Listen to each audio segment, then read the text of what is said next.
Chapter 867, Almighty Feng's Concerns. What's wrong, Uncle Feng? Why are you looking for me?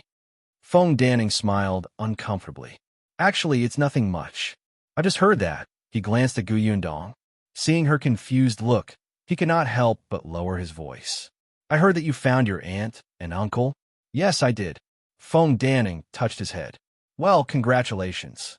Thank you, Uncle Feng. Yundong smiled. From the corner of his eye, he saw two people standing behind a wall not far away. He kept winking at Feng Danning. When Feng Danning saw this, he opened his mouth but did not know what to say. In the end, he simply said, Then there's nothing else. He'll leave first. When the two people behind heard this, they immediately became anxious. Yundong could not help but say, Uncle Feng, you have something to tell me, right? It's fine. Tell me. We're all from Yongfu village. There's nothing to mind.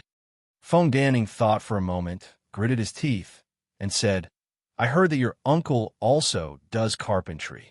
I just want to ask, if you open a shop again in the future, would your uncle help you? Yundong was stunned. She did not expect him to be talking about this. However, it was obvious that Feng Danning was not asking for himself, but for the two carpenters. Was he worried that she had a closer candidate and would not need them in the future? Yundong could not help but laugh. She teased, Uncle Feng, you're now a popular person in the prefectural city. Why? Are you still afraid that you won't have work to do? W, what are you talking about? What do you mean by not being popular? Didn't you help me get to where I am today? Otherwise, I wouldn't even be able to walk out of the village. Yundong could understand his worry, but she felt that it was completely unnecessary. Uncle Feng, although my uncle is also a carpenter, he's different from you. His work is more exquisite and there's no conflict. Besides, Uncle Feng, you have a group of people under you now. Your team has already matured. What are you worried about? Feng Danning sighed. Yundong, I'm not afraid that you'll laugh at me. I just feel that you don't need us anymore in the future. I suddenly feel a little flustered. Then I'm fine. I'll go to work. Yundong nodded, and Feng Danning quickly ran away. The two people hiding behind the wall immediately pulled him over, and the three of them muttered to each other. Yundong looked at their backs thoughtfully. Why do I feel like all of them are too dependent on me? Could it be that she was too opinionated? Qiuyue had wanted to say something a few times, but he was interrupted. He no longer had a temper. However, when he turned his head and saw her frowning as if she was very troubled, he felt that she was cute. He couldn't help but hold her hand. You are very charming. Hence, he would always become someone else's backbone. Not to mention Feng Danning. Even the village chief of Yongfu village, Chun Liang, could not help but come to the Gu family to discuss with her when something big happened. His Yundong would become the center of attention wherever he went, making people involuntarily approach him. At this moment, Qiuyue actually felt an inexplicable sense of pride. Yundong sniggered. Seeing him say such things so seriously, she actually felt a little amused. All right. I'm charming. Doesn't that mean you're even more charming now that you're my fiancé? Qiuyue suddenly turned around, and his eyes became restless again. He felt that the atmosphere that had disappeared just now had returned. Seeing this, Yundong quickly pulled her hand away and ran away. I'm going to Aunt Kess's house. If you find any errors, ads pop up, ads redirect, broken links, non-standard content, etc., please let us know report so we can fix it as soon as possible. Chapter 868, Arrangements for Aunt Ko. Yundong ran out of the door and soon disappeared. Today, Yunshu and Yuanji had both gone to Aunt Kess's house. She planned to pick them up. When they arrived at the Ku residence, they saw Aunt Ku happily preparing delicious food for them. Aunt Ku had always been good to children, let alone Yunshu, Yunke, Yuanji, and Madame Yang. But when she saw Yundong, she raised her face again, making Yundong not know whether to laugh or cry. There were still some changes in Aunt Kess's house. There were a few pots of flowers in the corner of the courtyard, which seemed to be given to her by Madame Yang. There were some things for children to play with in the central room, as well as paper, ink, brush, and inkstone. Yundong was silent. It was too lonely for Aunt Ku to live alone, but she refused to retire with him. Her temper was really stubborn. If Gu Yundong talked to her, she would lose her temper. Retirement? Gu Yundong suddenly thought of something. She went up to Aunt Ku and said, "Aunt, have you ever thought about working at New Tea Pavilion? You don't have to do anything. Just help out a little.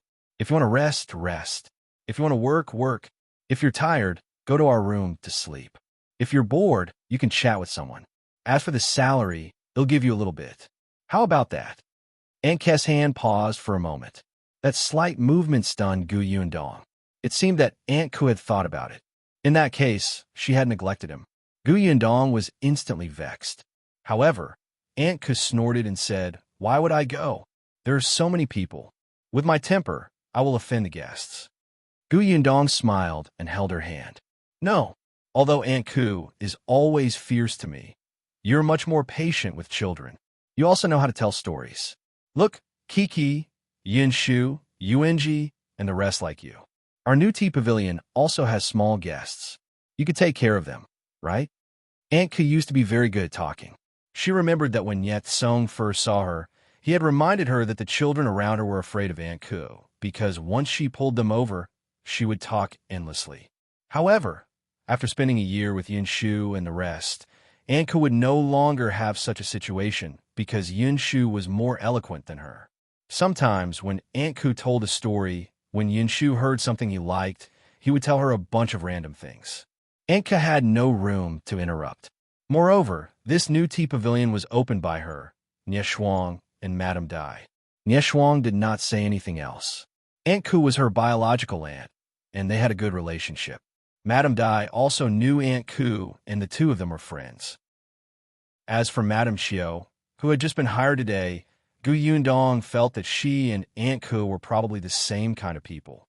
They were both smart people who could understand each other without saying much. Perhaps the two of them could even become friends. Actually, Gu Yundong had thought about letting Aunt Ku be the shopkeeper. Unfortunately, she had been rejected by Aunt Ku from the start.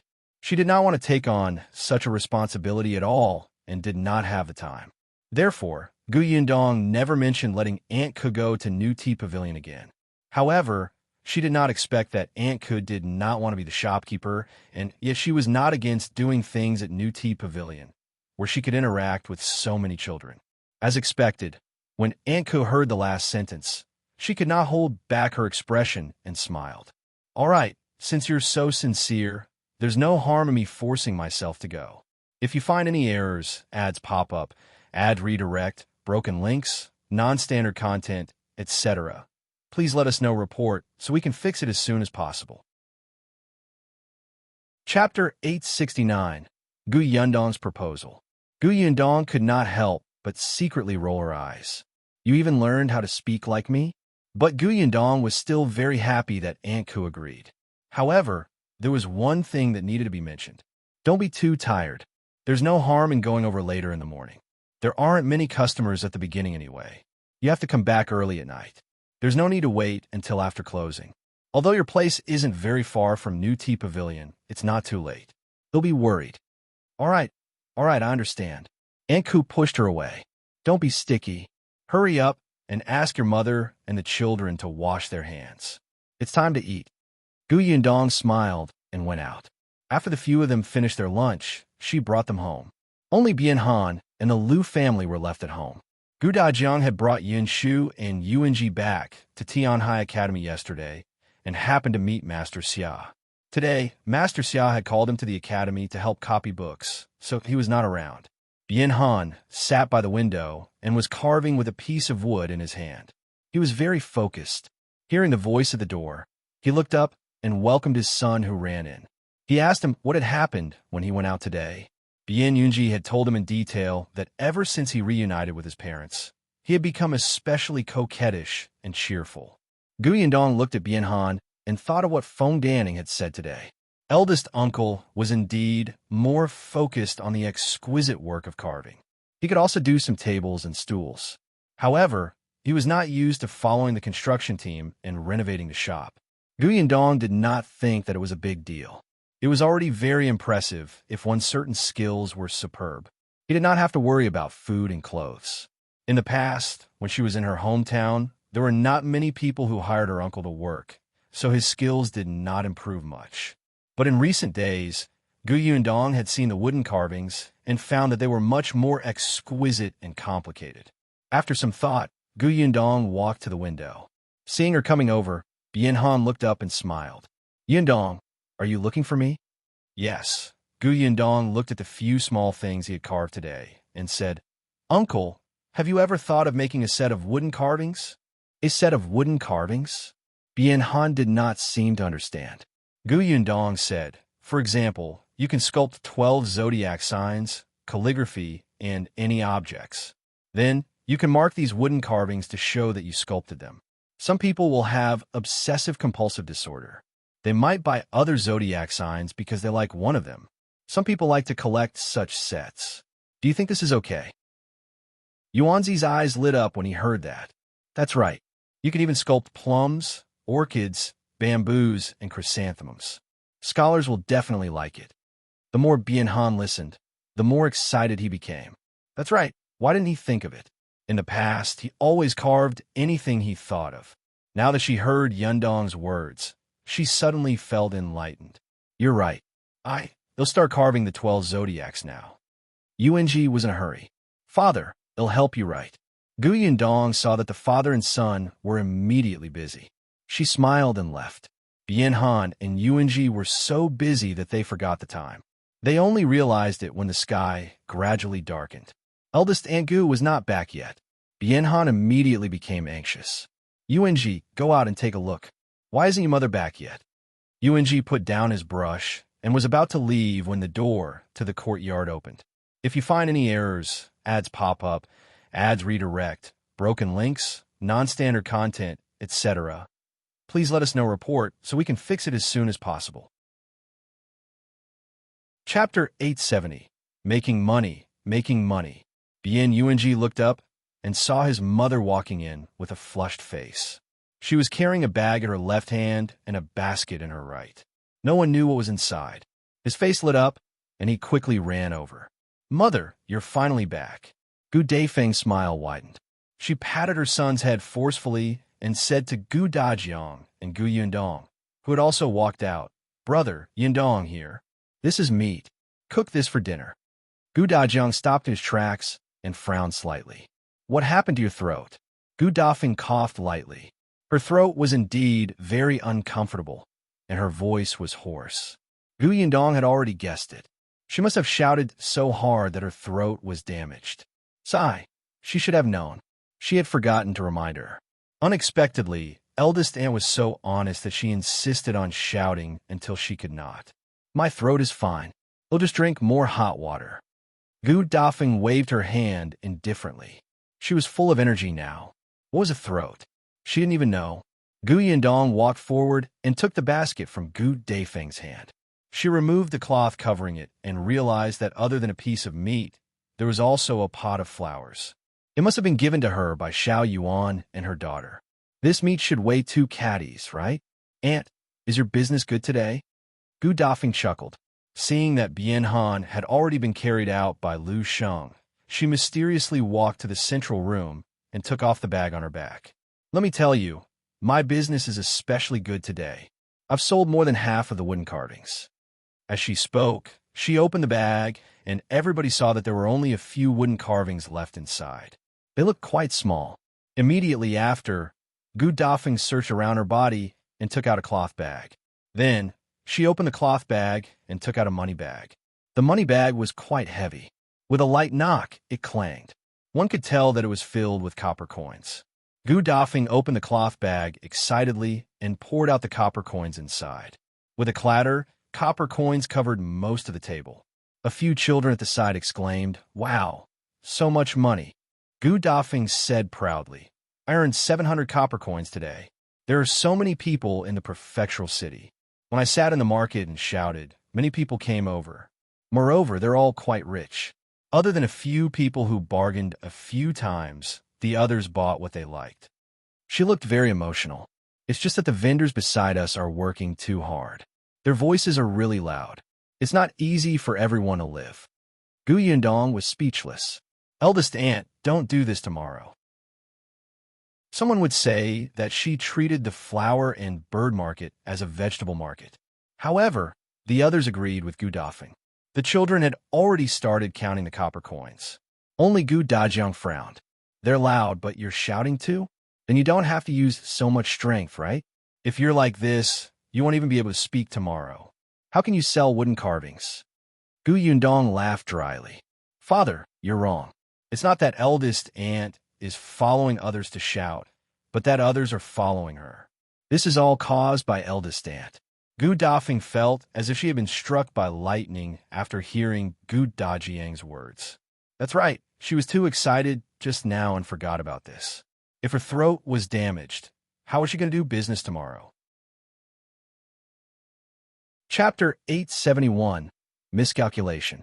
At the thought of this, Gu Dafeng could not help but slap her thigh hard. I miscalculated. Wasn't this the first time she had earned so much money? Wasn't she too happy? In the past, when she was in Jiangyu County, it was her man who sold wooden carvings. He would often bring wooden carvings with a bag to the county city. When he came back, he would bring them back with a bag. He didn't have much money. There were too few people in Jiangyu County who bought the wooden carvings, so this was the first time Gu Dafeng was doing business personally. She was also nervous and thought that it would be good enough if she could sell a few. She did not expect there to be so many rich people in the prefecture capital. She would be more excited if she sold one, and her voice would be higher. After so many times, wouldn't she be unable to care about anything else? Gu Dajiang shook his head and asked Danny Nyo, "Do we have rock sugar chrysanthemum tea at home?" "Yes, my lord." "Make her a cup." Gu Dafeng touched her throat with her fingers and finally felt a little uncomfortable. Bien Han said worriedly, "Rest at home tomorrow. Get your throat better first." "How can I do that? It's not easy for me to get a good start today. Of course, I have to strike while the iron is hot tomorrow." But Gu Dafeng glared at him. "You can't speak when your throat hurts, but you don't allow me to gesture with my hands?" Bien Han said helplessly, "Even if you want to sell, there aren't many wooden carvings left at home. You've sold most of them today." The wooden carvings that Gu Dafeng had sold today were all secretly made by him in the Zhou mansion. There were not many of them. For the past few days, because of his poor health, Gu Dajiang had forbidden him from overworking. When he was free, he would sunbathe, sleep, and eat. He had very limited time to carve every day. Therefore, there are not many wooden carvings. Gu Dafeng was stunned when she heard that. That made sense. Sigh. He couldn't make as fast as she could sell. It was really worrying. At this moment, the children finally finished counting the money. All of them looked very excited. 650 copper coins. Mother, we're missing 50 copper coins. Bien Yuanji raised his hand and reported the situation. Gu Dafeng slapped his hand away. Didn't I use it to buy meat? Why is it missing? All right, I forgot. He rubbed his head and quickly became happy again. Mother, you're amazing. You actually earned so much money. Of course. Gu Dafeng was smug. Gu Yundong also said, I knew it. Eldest aunt is indeed good at doing business. Look at these copper coins. It takes a few people half a day to count them. Although the current 700 copper coins was nothing to Gu Yundong, it was different for Eldest Aunt Gu. In the past, she wished that 1 copper coin could be converted into 2 copper coins to spend. Her living expenses were only 2 to 3 taels a year. Now, it had only been a day, but she had already earned a quarter's living expenses. How could she not be happy? This meant a lot in itself. As expected, Gu Dafeng became even more excited when she heard Gu Yundong say that. She nodded repeatedly. I'm just like you. Gu Dajiang was speechless. That was the opposite. It should be that the niece resembled the aunt. However, he still expressed his approval and happily praised eldest sister's achievements today. After he finished speaking, the others immediately praised her. Gu Dafeng felt a little smug. She almost thought that she was about to become the richest man. That night, Gu Dafeng felt satisfied as she ate the 2 pounds of fat she had bought. Chapter 872. Reluctant to spend the silver. But at night, eldest Aunt Gu still knocked on Gu Yundong's door. Gu Yundong opened the door and was stunned to see her. She quickly invited her in. Aunt, are you looking for me? Gu Dafeng nodded with a serious expression. Yundong closed the door. Seeing her expression, she could not help but ask, "What's wrong? Did you encounter trouble at the market today?" There's no trouble. The market is pretty good. It's very lively." Gu Dafeng's voice was still very hoarse, and it even seemed to have become more serious. Her voice was so soft that it sounded like she was breathing. Gu Yundong silently looked up at the sky. Lively? It should be a competition of voices. Gu Dafeng lowered her head and took out a bag of things. Gu Yundong looked over. Wasn't this the money bag from before? Gu Dafeng looked at the money bag and smiled in satisfaction. Then, she placed it on the table and said, "This is for you." "For me? For what?" Gu Yundong was confused. Gu Dafeng glanced at her from the corner of her eye. "You fed us, clothed us, and provided for our accommodation. You even provided for Yuanzi's studies. Later, you still have to treat your uncle's legs. We can't accept it for nothing, right? I know that you're in charge of the family's money, so I won't give it to your father. You can keep these. Although it's not much, he'll work harder to earn money in the future." Gu Yundong understood that his eldest aunt could not enjoy everything here with a clear conscience. She was a person who could distinguish between gratitude and grudges. This could be seen from the first thing she did after she recovered. She was in a hurry to go to the market to sell wooden carvings. Gu Yundong also knew that they had a good relationship with eldest aunt, and eldest aunt and father had relied on each other since they were young. However, at the end of the day, they were already two families. They could help eldest aunt overcome her difficulties, but they could not help them for the rest of their lives. Thus, Gu Yundong did not stop eldest uncle from continuing to carve. He did not stop eldest aunt from going to the market to sell wooden carvings. Sooner or later, they would have to live on their own. But not now. Gu Yundong picked up the money bag and placed it back in Gu Dafeng's arms. "Eldest aunt, I know what you're thinking, but you should take this money back yourself. If you give this money to me now, where will you get the capital to do business?" Gu Dafeng blinked. The capital to do business? The carvings were made of wood. Previously, in his Zhou mansion, Mrs. Run had brought it over for them. Back in his hometown, it was Bien Han who went straight to the mountain to cut the tree down. A very thick tree could be used for a long time. However, this prefectural city seemed to disallow people to cut trees at will. Gu Dafeng did not expect this. Furthermore, eldest uncle's skills are getting better and better. In the future, he can even make more complicated wooden carvings that have a better meaning and sell them to those rich families. Such wooden carvings also have a lot of requirements for wood. When the time comes, will you also need silver to buy good wood? Gu Dafeng thought about it and agreed. Then I'll take this money back first. Yes, you should take it back. Gu Yundong nodded with certainty. When eldest aunt earned a lot of money in the future, I won't hide even if you throw silver at me. Puffed. What nonsense are you talking about? I can't bear to throw money at you. Gu Yundong asked, "Eldest aunt, are you reluctant to part with me? Or are you reluctant to part with the silver?" "Of course I can't bear to part with the money. Look at how thick-skinned you are. What's the use of throwing it at you?" Eldest aunt Gu was a straightforward person. Since Gu Yundong had said so, she did not insist on giving it to him. She immediately took the money bag and stood up. "All right, I won't give it to you first. We'll buy a few caddies of meat later. If you find any errors, ads pop up, ads redirect, broken links, non-standard content, etc., please let us know. Report so we can fix it as soon as possible." Chapter 873, Wheelchair. Gu Yundong thought of the fat meat tonight and felt her stomach ache. She said weakly, "Aunt, can we buy lean meat next time?" "You fool. There's no oil on the lean meat, and it's a few copper coins more expensive than fat. Of course, the fat is better. It's very fragrant." "No," she refused. Gu Dafeng had already left with the money bag. She looked like she was going to sell the wooden carvings another day and buy 2 pounds of fat. Gu Yundong suddenly regretted not taking her money bag. The next day, Gu Dafeng did not go to the market. Firstly, there were not many wooden carvings left. Secondly, she was completely speechless. Thirdly, Yunshu and Yuanji would be returning to Fengkai County tomorrow. The holidays were almost over, and the two of them had to return to school to study. Therefore, on this day, the two of them did not go out to play. They stayed at home to accompany their parents and family to rest. Yunshu couldn't bear to leave them.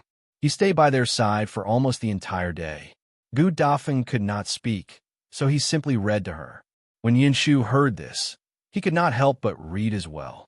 The courtyard was filled with their childish voices. Dafu could not help but smile as she watched. It was great. She had never thought that her son could still study. He was so small, holding a book and shaking his head. Those words that seemed unreachable to her were jumping out of his mouth one by one. Even though she could not understand them, they were really nice. The sun was warm and comfortable. After noon, Qiuyue and Dr. Xiong arrived. Not only did they come, but they also brought something surprising, a wheelchair. The wheelchair was a little heavy, but in everyone's eyes, it was a precious and powerful thing. Qiuyue and Lu Sheng carefully placed Bian Han on the wheelchair. Dafu stood behind him, her eyes shining. Her hands were wet with sweat, and she carefully pushed him a few steps.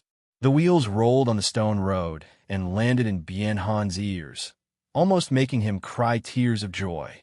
Ever since his legs were broken, he had not left the Zhou mansion for more than a year. Dafu was thin and weak, so she could not carry him at all. In order not to add to her burden, Bian Han had to lie on the bed and solve almost everything. Then they came to the small courtyard. When he went out and entered, he was carried around. Every time, Bian Han would feel very embarrassed. He felt that he had brought a lot of trouble to others. Now that he had this wooden wheelchair, he no longer needed to be carried by others. He was very excited, and his fingers trembled slightly. After Dafu pushed him around twice, he turned to her and said, "Independent Illinois, try it myself. Then be careful." "Yes, I'm fine." Bian Han exhaled. He wiped his hands on his clothes and held the wheels on both sides. The wheels were made of wood and were very heavy. It took a lot of effort to push the wheelchair forward. Bian Han sat on it and couldn't exert any strength. However, he did not give up. It was not until he was covered in sweat that the wheelchair finally moved forward. Once the wheelchair started walking, due to inertia, it was much easier to push again. Dafu exclaimed, "That's great." Bian Han turned his head. He was sweating profusely, but the smile on his face was especially satisfied. Then Dr. Xiong checked his pulse and said that he had recuperated well during this period of time. In a few days, he would be able to treat his legs. The whole family was very happy, but this happiness lasted until nighttime. There was only sadness left. If you find any errors, ads pop up, ads redirect, broken links, non-standard content, etc., please let us know report so we can fix it as soon as possible. Chapter 874 Farewell. Dafu could not bear to part with Yunshu, especially when she saw him sleeping in a small ball between the two of them. His hands were relying on them, and he refused to let go. His face was red, and he was smiling. She wanted to accompany him back to Yongfu village. They had just met not long ago, so how could they bear to part? They wished they could be together all the time. That wouldn't do. Yuanzi's studies were more important, and the father had to treat his legs here. She also had to sell wooden carvings to earn money. She couldn't leave. There were many customers in the prefectural city, so there was no need to worry about sales. There was probably no business in the county city. On the other hand, Bian Han looked at her and then at his son. After a long time, he said, "Why don't you accompany Yunshu back to Yongfu village?" Dafu was surprised. To visit Mulan. Bian Mulan's grave was now in Yongfu village. Speaking of their daughter, the two of them fell silent again. Their hearts ached. Their young daughter was only 20 years old and had never enjoyed happiness in her life. Why did she? Dafeng's eyes were filled with tears again, and her nose was blocked. She reached out and wiped her eyes fiercely. In a hoarse voice, she said, "All right, they'll go back. They'll go see her and tell her that we're all fine. Tell her not to worry. Leave in peace. In our next life, she'll still be our daughter. We'll dote on her." Bian Han also said in a muffled voice, "They'll treat your leg when you come back. Then remember to eat well. That wheelchair is too heavy. Don't force yourself. Don't fall and hurt yourself again." You have to treat your legs as soon as possible and go back to Yongfu village to see Mulan. Take care of yourself too. Don't take care of Yuanji. Okay. Even though they had only been apart for a few days, the two of them still talked for a long time. The next day, Yuanji realized that when his mother was packing for him, she had also packed her own things. They would only be back for a few days. There was no need to bring too many things. Gu Dafeng, on the other hand, brought a few wooden carvings with her, intending to burn them for Bien Mulan. The carriage was already waiting at the entrance of the courtyard early in the morning. This time, Xiao Qingyuan would personally bring Yunshu and Yuanji back. He also had to return to the county city. Firstly, he wanted to ask Qin Wenzheng about the Tao family situation, and secondly, he wanted to go back and collect herbs. After Xiao Qingyuan opened the pharmacy, he contacted a few herb farmers to buy some of the herbs in their hands. Everyone was happy to sell them to him for a fair price. The Gu family was very relieved to leave Yunshu and Yuanji to him. However, she did not expect Gu Dafeng to say that she wanted to go back. After hearing her reason, Gu Yundong nodded slightly. All right, Yuanji knows my cousin's location, but the mountain path is difficult to walk on. He'll get brother Xiao to send you there. Xiao Qingyuan nodded. Don't worry. Leave eldest aunt to me. Bianhan also wanted to go back, but his legs were not suitable for long journeys. If the carriage was too bumpy, his legs, which he had painstakingly recovered, would probably become even worse. Dr. Xiong suggested that he stay at home for the next few days and massage his thighs more. At this moment, he was sitting in a wheelchair as Gu Dajiang pushed him to the door. He watched as his wife and children got into the carriage and slowly left for the alley. After a while, when the carriage had completely disappeared, Gu Yundong said, "Let's go back to the house. It's cold outside. Don't catch a cold." Bianhan reluctantly retracted his gaze, and the group entered the house. No one saw that Gu Yundong, whose back was facing them, had a scorching light in her eyes. With Yunshu and the others gone, it was time to settle some scores. For example, Concubine Gu of the Zhou mansion. If you find any errors, ads pop up, ads redirect, broken links, non-standard content, etc. Please let us know report so we can fix it as soon as possible. Chapter 875, Settling the Scores.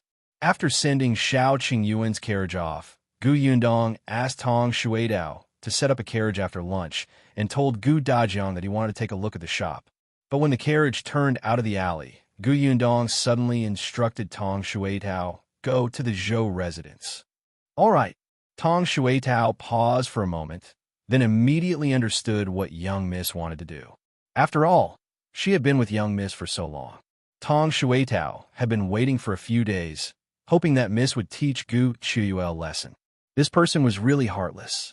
She had done all kinds of bad things and did not show any mercy to her own family. She deserved retribution. However, Miss didn't make a move. Tong Shuidao thought that Miss had given up, so she was planning to wait for young master and the others to leave before taking action. She sped up the carriage. "Miss, are we going to Zhou mansion to tell old master Zhou directly?" "No." "Why?" "Mr. Zhou is afraid of you. If he knows that Concubine Gu is your enemy, he will definitely want to teach her a lesson, just like the young master of the Peng family in the county. He will do you a favor." Gu Yundong leaned against the carriage window and could not help but laugh. Give her face? How was Peng Zhongfei giving her face? He was giving face to the non-existent god that she had mentioned. Besides, Peng Zhongfei had been set up by Gu Xiener and hated her. Madame Yao and concubine Xia had secretly tried to sow discord, so Gu Xiener had no chance to make a comeback. However, Zhou Dafu was different. He liked Gu Qiuyue. Gu Yundong did not know what was wrong with his taste. Anyway, from the fact that he had yet to give up on her, it could be seen that Zhou Dafu liked Gu Qiuyue. Speaking of which, why did the descendants of old Gu and Madame Zhao like to be concubines so much? Could this be genetic inheritance? From the looks of it, Uncle's genes had mutated. Zhou Dafu is afraid of me, but he also hates me. If he finds out about my relationship with Gu Qiuyue, he might make a big fuss out of it. We might even help Gu Qiuyue and let the two of them deal with me together. When Tong Shuitao heard this, it seemed to make sense. Then what should we do? Capture Gu Qiuyue and cripple her? Gu Yundong's mouth twitched. Peach, we're civilized people. Don't fight and kill for no reason. You're only in front of me. If you say this outside, others might think that I'm cruel. Could it be that this was not the truth? The carriage will stop at the tea house diagonally opposite the Zhou residence. Go and find out if Zhou Dafu is at home. He'll wait for you at the tea house. As soon as she finished speaking, Tong Shuitao, who was outside, suddenly pulled the reins. Phew! Gu Yundong looked out of the window. It was not there. Miss, Tong Shuitao said, I don't need to ask around. Zhou Dafu is there. Gu Yundong changed the window and looked out. Indeed, she saw Zhou Dafu and Steward Zhou standing not far away outside the back door of a family mansion, arguing with the gatekeeper. Gu Yundong looked up. Oh, isn't this the Dai residence? She frowned slightly and said to Tong Shuitao, drive the carriage forward and see what they're talking about. Don't be discovered. Yes, my lady. Tong Shuitao pretended to walk forward as if nothing had happened. When she reached the corner, she stopped. Gu Yundong got down from the carriage and squinted at Zhou Dafu, who was not far away. If you find any errors, ads pop up, ads redirect, broken links, non-standard content, etc., please let us know report so we can fix it as soon as possible. Chapter 876. Dafu Zhou tricked Dai Wenhuo?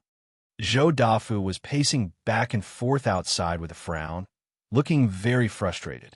Steward Zhou kept a smile on his face as he said to the gatekeeper, Little brother, help me. Our master really knows your young master. If you inform him, your young master will definitely remember. As he spoke, he stuffed a silver ingot into his hand. The gatekeeper hurriedly retracted his hand and said impatiently, Go, go, go. Are you bluffing me? If you really know him, you can just ask your master to write an invitation for our young master and enter through the main door. Do you have to make things difficult for me here? All right, leave quickly. Don't waste my time here. Let's go. As the gatekeeper spoke, he pushed Steward Zhou out. Hey, why are you still doing it? Let me tell you, I'm really not lying to you. Why don't you go and look for Bianhan? He's the servant your young master bought a few days ago. He knows our old master. Steward Zhou could only take a step back and mention Bianhan's name, although he felt that it was not very useful. Steward Zhou was also worried. Of course, his master had sent a post, but every time he received a response, it was that young Master Dai was very busy. Young Master Dai was not around, and young Master Dai did not know him. The gatekeeper in front of them already knew them, so they could only come here to try their luck. In any case, Zhou Dafu felt that the servants had not told young Master Dai about him at all. Otherwise, why would young Master Dai not see him? It did not make sense. However, the truth was that he could not enter the Dai residence at all, let alone see young Master Dai. When Gu Yundong saw this, he lowered his eyes and fell into deep thought. It seemed that because Dai Wenhuo had bought her aunt and uncle, Zhou Dafu had indeed climbed up the ladder and started to build a relationship with him. In the end, she was the one who caused this trouble for Dai Wenhuo. Should she cut off Zhou Dafu's hope? However, just as she thought about this, someone suddenly walked out of the door in a hurry. At first, this person didn't notice Zhou Dafu and his wife outside, so he didn't manage to avoid them in time and was seen by Zhou Dafu. Zhou Dafu's eyes immediately lit up, and he suddenly rushed forward. His speed was as fast as a rabbit, and it was completely disproportionate to his fat body. Dai Zhong subconsciously dodged to avoid being hit by Zhou Dafu. When he took a closer look, his expression immediately twisted. How unlucky. How did she bump into him? Zhou Dafu heaved a sigh of relief and took 2 steps forward to block Dai Zhong. Dai, I've finally seen you. Hurry up and tell that gatekeeper if young Master Dai knows me. I've given young Master Dai 2 servants last time. Hey, old Master Zhou, please be careful with your words. Dai Zhong stretched out his hand and hurriedly interrupted him. He said with a serious expression, What do you mean by giving our young master 2 servants? Those 2 people were bought by our young master. Old Master Zhou hasn't forgotten that the contract was written in black and white, right? Our young master still has that contract. Moreover, Old Master Zhou's price wasn't low. These 2 servants cost a total of 50 taels of silver. This much money is enough for our young master to buy 5 servants. Moreover, one of them has crippled legs, and the other is sallow, thin, and covered in injuries. No matter what, our young master has suffered. In that case, it's Old Master Zhou who tricked our young master. Trick? Tricked young Master Dai? How did it become a trick? Dai Zhong nodded and said very seriously, "Isn't that so? Our young master has never suffered such a huge loss. Old Master Zhou, you have good methods. If you find any errors, ads pop up, ads redirect, broken links, non-standard content, etc., please let us know report so we can fix it as soon as possible." Chapter 877. She's still stupid as a pig. Yundong did not know that Dai Zhong was such a good talker. He immediately covered his mouth and laughed. Tong Shuitao whispered in her ear, "Miss, Old Master Zhou is about to die of anger. Serve him right. He still wants to use what happened that day to get involved with the Dai family. If it's really that easy, he can forget about being the prefecture magistrate." On the other side, Zhou Dafu and Steward Zhou were stunned. How could this happen? Although he had received 50 taels of silver, he only thought that Dai Wenhuo was generous. Moreover, he had made Bianhan sound so powerful as if he was thirsty for talent. Who had not spent a lot of money for something they loved?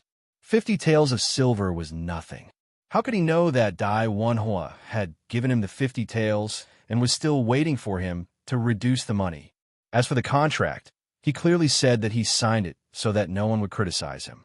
Why had it become evidence that they were done with each other? Dai Zhong snorted coldly. "It's just a normal transaction. I hope Old Master Zhou doesn't think too much." With that, he turned around and left. The gatekeeper had also heard the gist of it. Since Guardian Dai Zhong had said so, he was certain that the 2 of them had nothing to do with the young master. Therefore, he turned around and closed the door with a bang. Zhou Dafu looked at the closed door in a daze and finally gave up on his fantasies. Dai Wenhuo really didn't like him. His face instantly turned ferocious. He raised his leg and kicked the wall beside him. Steward Zhou turned pale with fright and hurriedly pulled Zhou Dafu back a few steps. "Master, you must calm down. If this wall is broken, the prefecture magistrate will probably blame us later. We don't have a backer in the Shuana prefecture." Zhou Dafu's face was ashen as he panted heavily. "Dai Wenhuo, how dare he scheme against me?" Steward Zhou almost covered his mouth again. When he heard that, he immediately pulled Zhou Dafu to the side. "Master, actually, I think that perhaps this can't be completely blamed on young Master Dai. I think that it might be that the Bian couple who spoke ill of our residence in front of young Master Dai. The 2 of them suffered in the Zhou residence, so they have to take revenge. The best way is to make young Master Dai have a problem with you." Zhou Dafu frowned and felt that it made sense. Then he remembered that it was concubine Gu who caused Bianhan to hate the Zhou mansion. He gnashed his teeth. Gu Qiuyue is such a bitch. If she had treated her sister and brother-in-law better, we could have made use of this relationship to bond with Master Dai. But she is as stupid as a pig. Steward Zhou was speechless. He suddenly slapped his mouth. "Who told you to speak so quickly and mention something you shouldn't have?" He quickly changed the topic and said, "Master, what should we do now? What else can we do? Go back." Zhou Dafu turned around and walked back angrily. Gu Yundong came out from the corner. "Let's go and follow them." "Yes, my lady." The carriage was too big of a target, so Tong Shuitao knocked on the back door of the Dai residence and asked the gatekeeper to help look after the carriage. The gatekeeper knew Gu Yundong and immediately agreed. Gu Yundong and Zhou Dafu followed. Initially, they thought that Zhou Dafu would return to the residence directly. They did not know what Steward Zhou had said, but when they reached the entrance of the tea house that Gu Yundong had gone to, the 2 of them suddenly turned around and entered. Gu Yundong looked up. After hesitating for a moment, she lowered her head slightly and went upstairs. If you find any errors, ads pop up, ads redirect, broken links, non-standard content, etc. Please let us know report so we can fix it as soon as possible. Chapter 878. Strange Steward Zhou. Zhou Dafu's seat was in the corner. Yundong chose a seat where she could see them, but it was not easy for them to see her. Fortunately, there were many people coming and going in the tea house at this time, so no one paid much attention to them. Naturally, Zhou Dafu and his servant were the same. Yundong ordered a pot of tea, a stack of peanuts, a plate of cucumbers, and slowly ate with Tong Shuidao. There were even storytellers in the tea house. With a clap of the wooden stick, their voices were raised and immediately received cheers from the entire hall. Yundong had never heard of it before and was a little curious. On the other hand, Tong Shuidao was not very interested in this storytelling. This person spoke genteelly and liked to keep people in suspense. In the end, there were only a few familiar stories. They were not as good as the little stories that Miss had told young master and the others. Hence, Tong Shuidao had been paying attention to Zhou Dafu and his servant the entire time. After Yundong listened for a while, Tong Shuidao suddenly said in surprise, "Miss, why is old Master Zhou drinking? This is a tea house. He treats it as a tavern. If he wants a drink, why doesn't he go to tavern? Drink." Yundong finally shifted his gaze to Zhou Dafu. As expected, Zhou Dafu was drinking. It was unknown if he was drowning his sorrows with alcohol. Steward Zhou, who was beside him, not only did he not stop him, he even persuaded him. Yundong narrowed her eyes. This was a little strange. There was also wine in the tea house, but it was suitable for drinking a few cups. After he gulped it down, it quickly attracted the waiter. He probably knew Zhou Dafu and went forward to persuade him. Zhou Dafu was frustrated and took 2 more big gulps. Steward Zhou pulled the waiter to the side and said softly, "Our master is in a bad mood now. He'll just drink 2 more glasses. Don't worry. With me here to take care of him. Even if he's drunk, he won't go crazy." The waiter frowned and wanted to say something, but Zhou Dafu suddenly tilted his head and fell unconscious. Yundong was speechless. Tong Shuidao chuckled. With his alcohol tolerance, he still has the cheek to drink. The waiter sighed and looked at Steward Zhou. "Your master is drunk. It's better to send him back first." At least it was as he had said, and they did not make a fuss. Steward Zhou immediately nodded. "Don't worry, they'll help him back now." As he spoke, he grabbed his arm and placed it on her shoulder. He slowly stood up and failed. After trying twice, Steward Zhou knelt back down. He laughed dryly at the waiter, who hurriedly said, "They'll help your master back with you." Steward Zhou refused without hesitation. "No need, no need. You see, there are many guests now, and you're very busy. There are still guests calling you over. How about this? They'll go back and get someone to come over immediately. The Zhou mansion isn't far away. We'll be back soon." Before the waiter could say anything, he had already gone downstairs. Tong Shuidao was dumbfounded. She said softly, "Miss, what exactly is Steward Zhou doing? Why do I feel that something is wrong? He just left old Master Zhou there and ran off. Doesn't he care? Isn't he afraid that something will happen?" Yundong also found it very strange.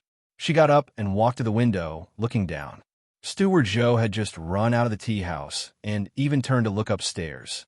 Yundong hurriedly retracted her head and waited for Steward Zhou to run away before looking over again.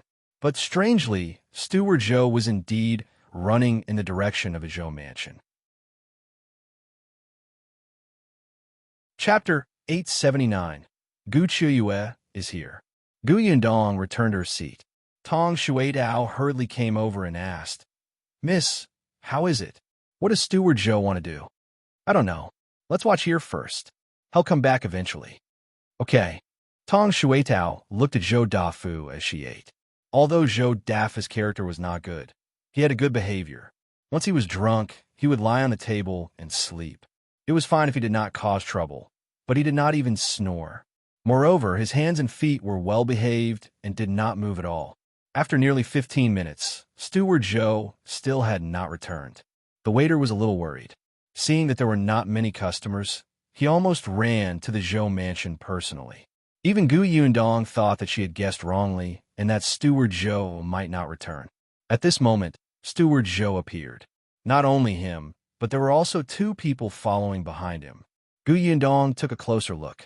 Oh, isn't this Mrs. Run? Behind her is Qiuyue, who is disguised as a man. Tong Shuitao also recognized her and immediately widened her eyes.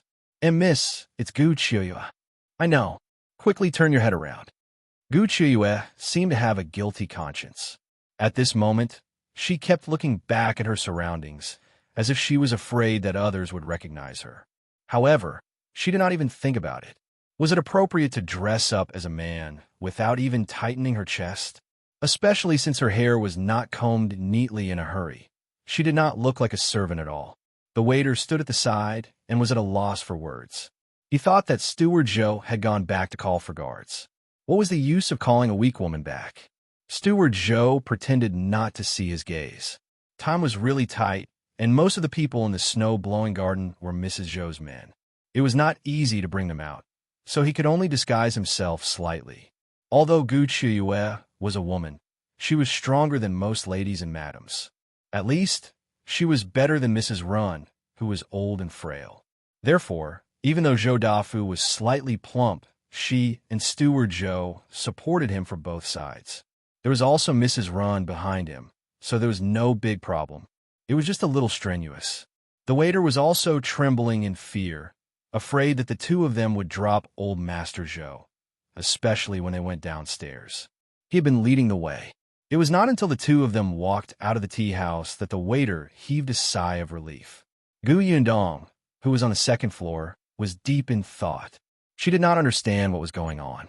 What were Steward Zhou and Qiuyue up to? Since he wanted to send the drunk old Master Zhou back, Steward Zhou could have just found the concierge. Why did he have to do this? Miss, what do they want to do? Could it be that they want to harm old Master Zhou and kill him for money? Gu Yundong glanced at her. How is that possible? What good will old Master Zhou's death do them? Once he dies, the person in charge of the residence will be Mrs. Zhou, and the person who will inherit the assets will be Mrs. Zhou's son. Qiuyue will be the first to be tortured to death. She paused. Let's go and take a look. Tong Shuitao hurriedly put down the tea money and followed Gu Yundong out of the tea house. The two of them quickly saw Zhou Dafu and the others walking in front. They supported someone and naturally walked slowly. However, not long after, Mrs. Rin suddenly took a few quick steps forward. Just as she was about to reach the Zhou mansion, she suddenly turned to the left. Then, Steward Zhou and Qiuyue helped Zhou Dafu turn and followed. Gu Yundong. Chapter 880. Gu Yundong is stunned. They were about to arrive at the Zhou mansion, but they actually passed through the door and did not enter. It couldn't be that they really wanted to kill him like Tong Shuitao had said, right? These three people weren't that stupid, right? Gu Yundong and Tong Shuitao looked at each other, but still followed. After turning a corner, they saw a building. Was this an inn? At this moment, Steward Zhou and the others were helping Zhou Dafu into the inn. Gu Yundong's brows were tightly knitted as she followed them in. The inn was not very big, but there were still many guests. Half of the lobby on the first floor was occupied, but Zhou Dafu and the others went to the second floor. Now that no one was going up to the second floor, Gu Yundong could not go up rashly. Otherwise, it would be easy to be discovered. She could only find a seat and sit down. After a moment, she said to Tong Shuitao, "Follow behind that guest and see what they're doing on the second floor. Be careful not to expose yourself." Mrs. Ren and the others had seen Gu Yundong before and were very familiar with him. They did not have much impression of Tong Shuitao. The latter nodded and immediately stood up, following behind the two customers who had just booked a room at the counter. She had just gone up the stairs when she saw Mrs. Run in the corner. Only Mrs. Ren stood at the door like a god. Her face was dark, and no one dared to approach her. Tong Shuitao took a look and stopped looking. She quietly went down again. When she told Gu Yundong, the latter frowned. "Have you looked carefully? Is Mother alone at the door?" "Yes, the room they booked is in the corner. There's no one else beside Mrs. Run." Gu Yundong stroked her chin. Mrs. Run is at the door. There's only old Master Zhou, Steward Zhou, and Qiuyue in the room. What are the three of them doing inside? Oh, old Master Zhou is still drunk. Tong Shuitao also looked very troubled and was thinking. Yundong suddenly reacted after hearing her words. She gently clapped her hands. Yes, you're right. Old Master Zhou is drunk. So strictly speaking, there's only Steward Zhou and Qiuyue in the room. What are the two of them doing alone in the room? Yundong's eyes widened as she spoke.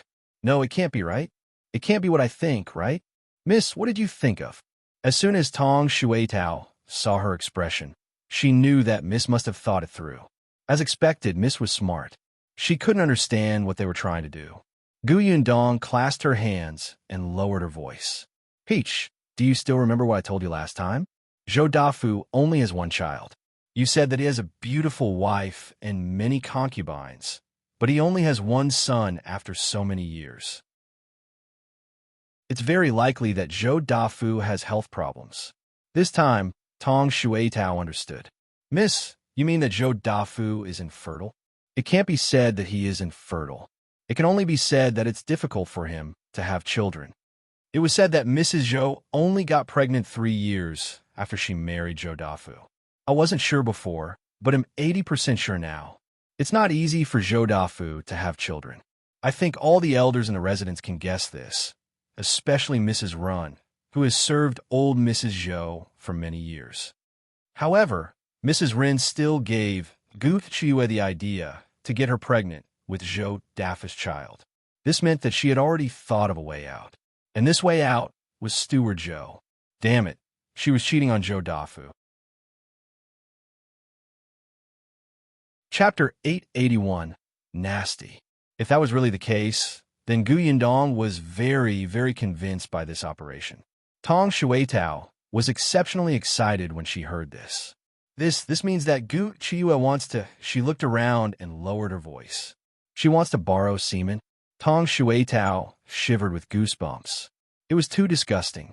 Moreover, she was borrowing it from an old man like Steward Zhou. The problem was that they actually did it in front of the drunk old Master Zhou. Tong Shuitao was disgusted. No wonder Steward Zhou wanted to get old Master Zhou drunk. No wonder he rushed back and brought Qiuyue over. No wonder he didn't go back even though he was so close to the Zhou mansion. Instead, he brought his master to an inn and even got a superior room. Wait, that's not right, Mississippi. Then why did he bring old Master Zhou into the room? When Qiuyue is pregnant, can't she just say that old Master Zhou is the father? Yundong said Zhou Dafu hated Qiuyue during this period of time. Why would he touch her? That's why he had to be drunk. When he wakes up the next day and sees himself sleeping with Qiuyue, he will definitely think that something happened between the two of them. When she gets pregnant a month later, will Zhou Dafu suspect that the child is not his? He will probably be overjoyed, right? I'm afraid Qiuyue has already calculated the date. There were still many people who did not understand the danger and safety period, especially among the commoners. Pregnancy was completely up to fate.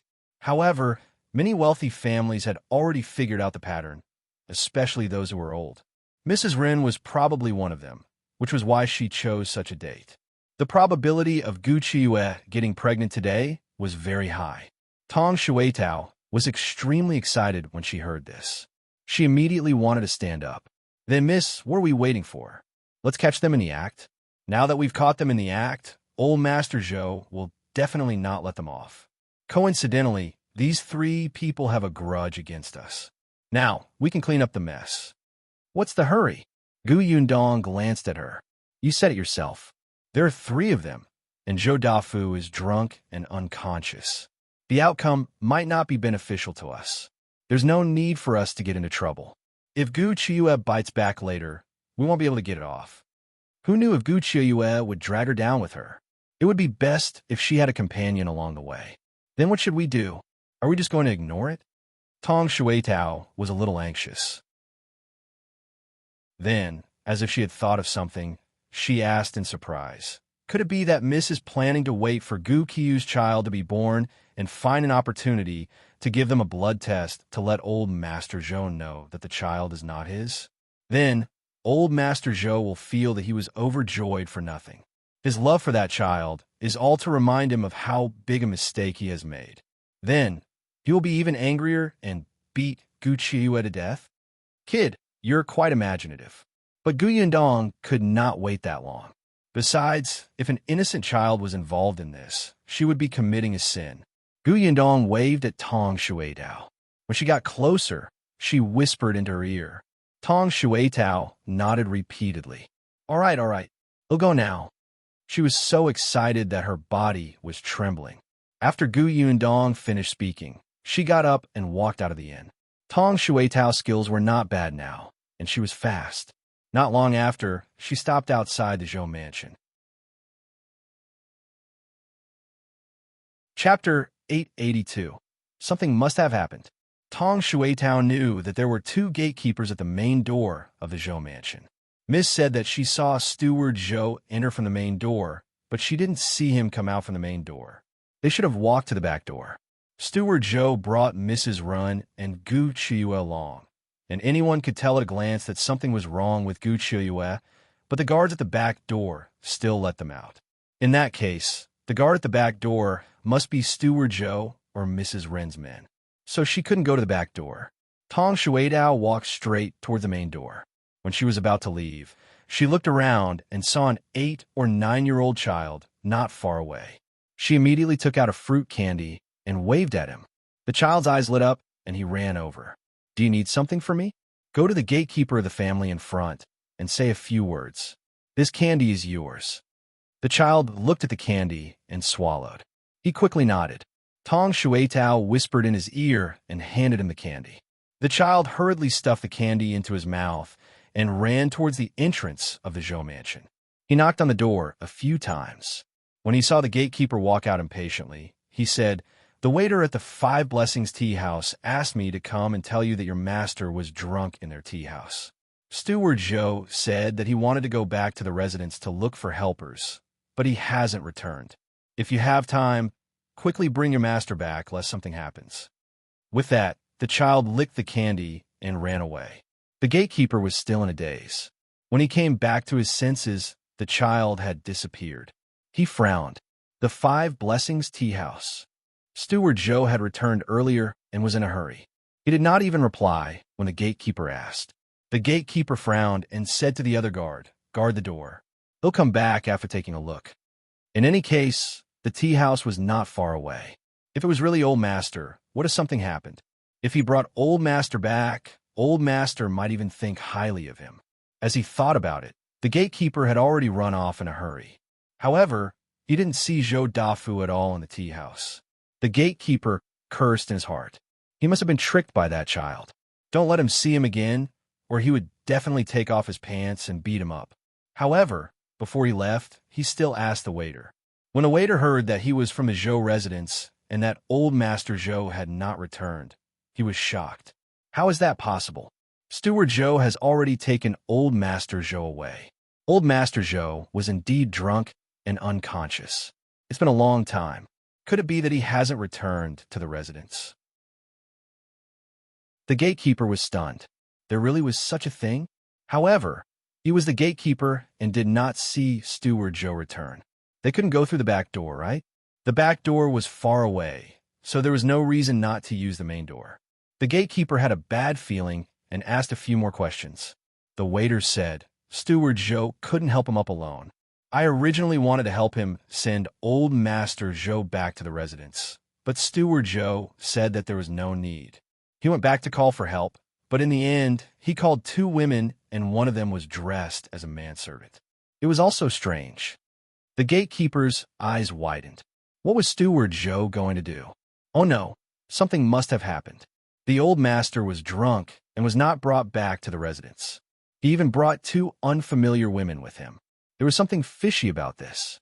The gatekeeper could not care less anymore and ran back to the Zhou mansion in a hurry. Chapter 883. Shock. As soon as he entered the door, The gatekeeper went to look for the butler in a hurry. The butler also felt that something was wrong. Could it be that Steward Zhou wanted to harm Old Master? He was also afraid and quickly went to report to Mrs. Zhou. Hearing the words, Mrs. Zhou sprang up from her chair. She was thinking more than the housekeeper. Butler Zhou was on good terms with Mrs. Ren and worked for concubine Gu, but now. Mrs. Su also thought of it and whispered into Mrs. Zhou's ear, Madam, the waiter at the tea house said that he brought 2 women there. Could these 2 be Gu, Qiuyue, and Mrs. Ren? It must be them. Mrs. Zhou gritted her teeth. The gatekeeper didn't see Steward Zhou go out from the front door, so he must have gone out from the back door. Good, very good. I didn't expect these 2 to still have the strength to jump around. Nanny Su, get someone to tie up the old woman who was guarding the back door today and go to Snow Blowing Garden to see if Qiuyue brought Old Master to her place. Mrs. Su hurriedly did as she was told. Not long after, she came back panting with a look of panic on her face. Madam, Qiuyue didn't come back, and Master didn't come back either. The old woman guarding the back door said that she would only let them out, but they didn't come back. They didn't come back? Mrs. Zhou was flabbergasted. She thought that Steward Zhou had taken advantage of the fact that Old Master was drunk to deliberately bring her back from the back door and send her to Qiuyue's bed. Mrs. Zhou realized that the matter had become serious. After walking around the house twice, she said in a low voice, They haven't returned to the residence. Master is still drunk.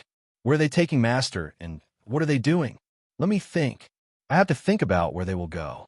There are the same number of carriages in the stable, so they shouldn't be too far away. Qiuyue doesn't have anywhere else to go in the prefectural city. She doesn't even have a place to stay.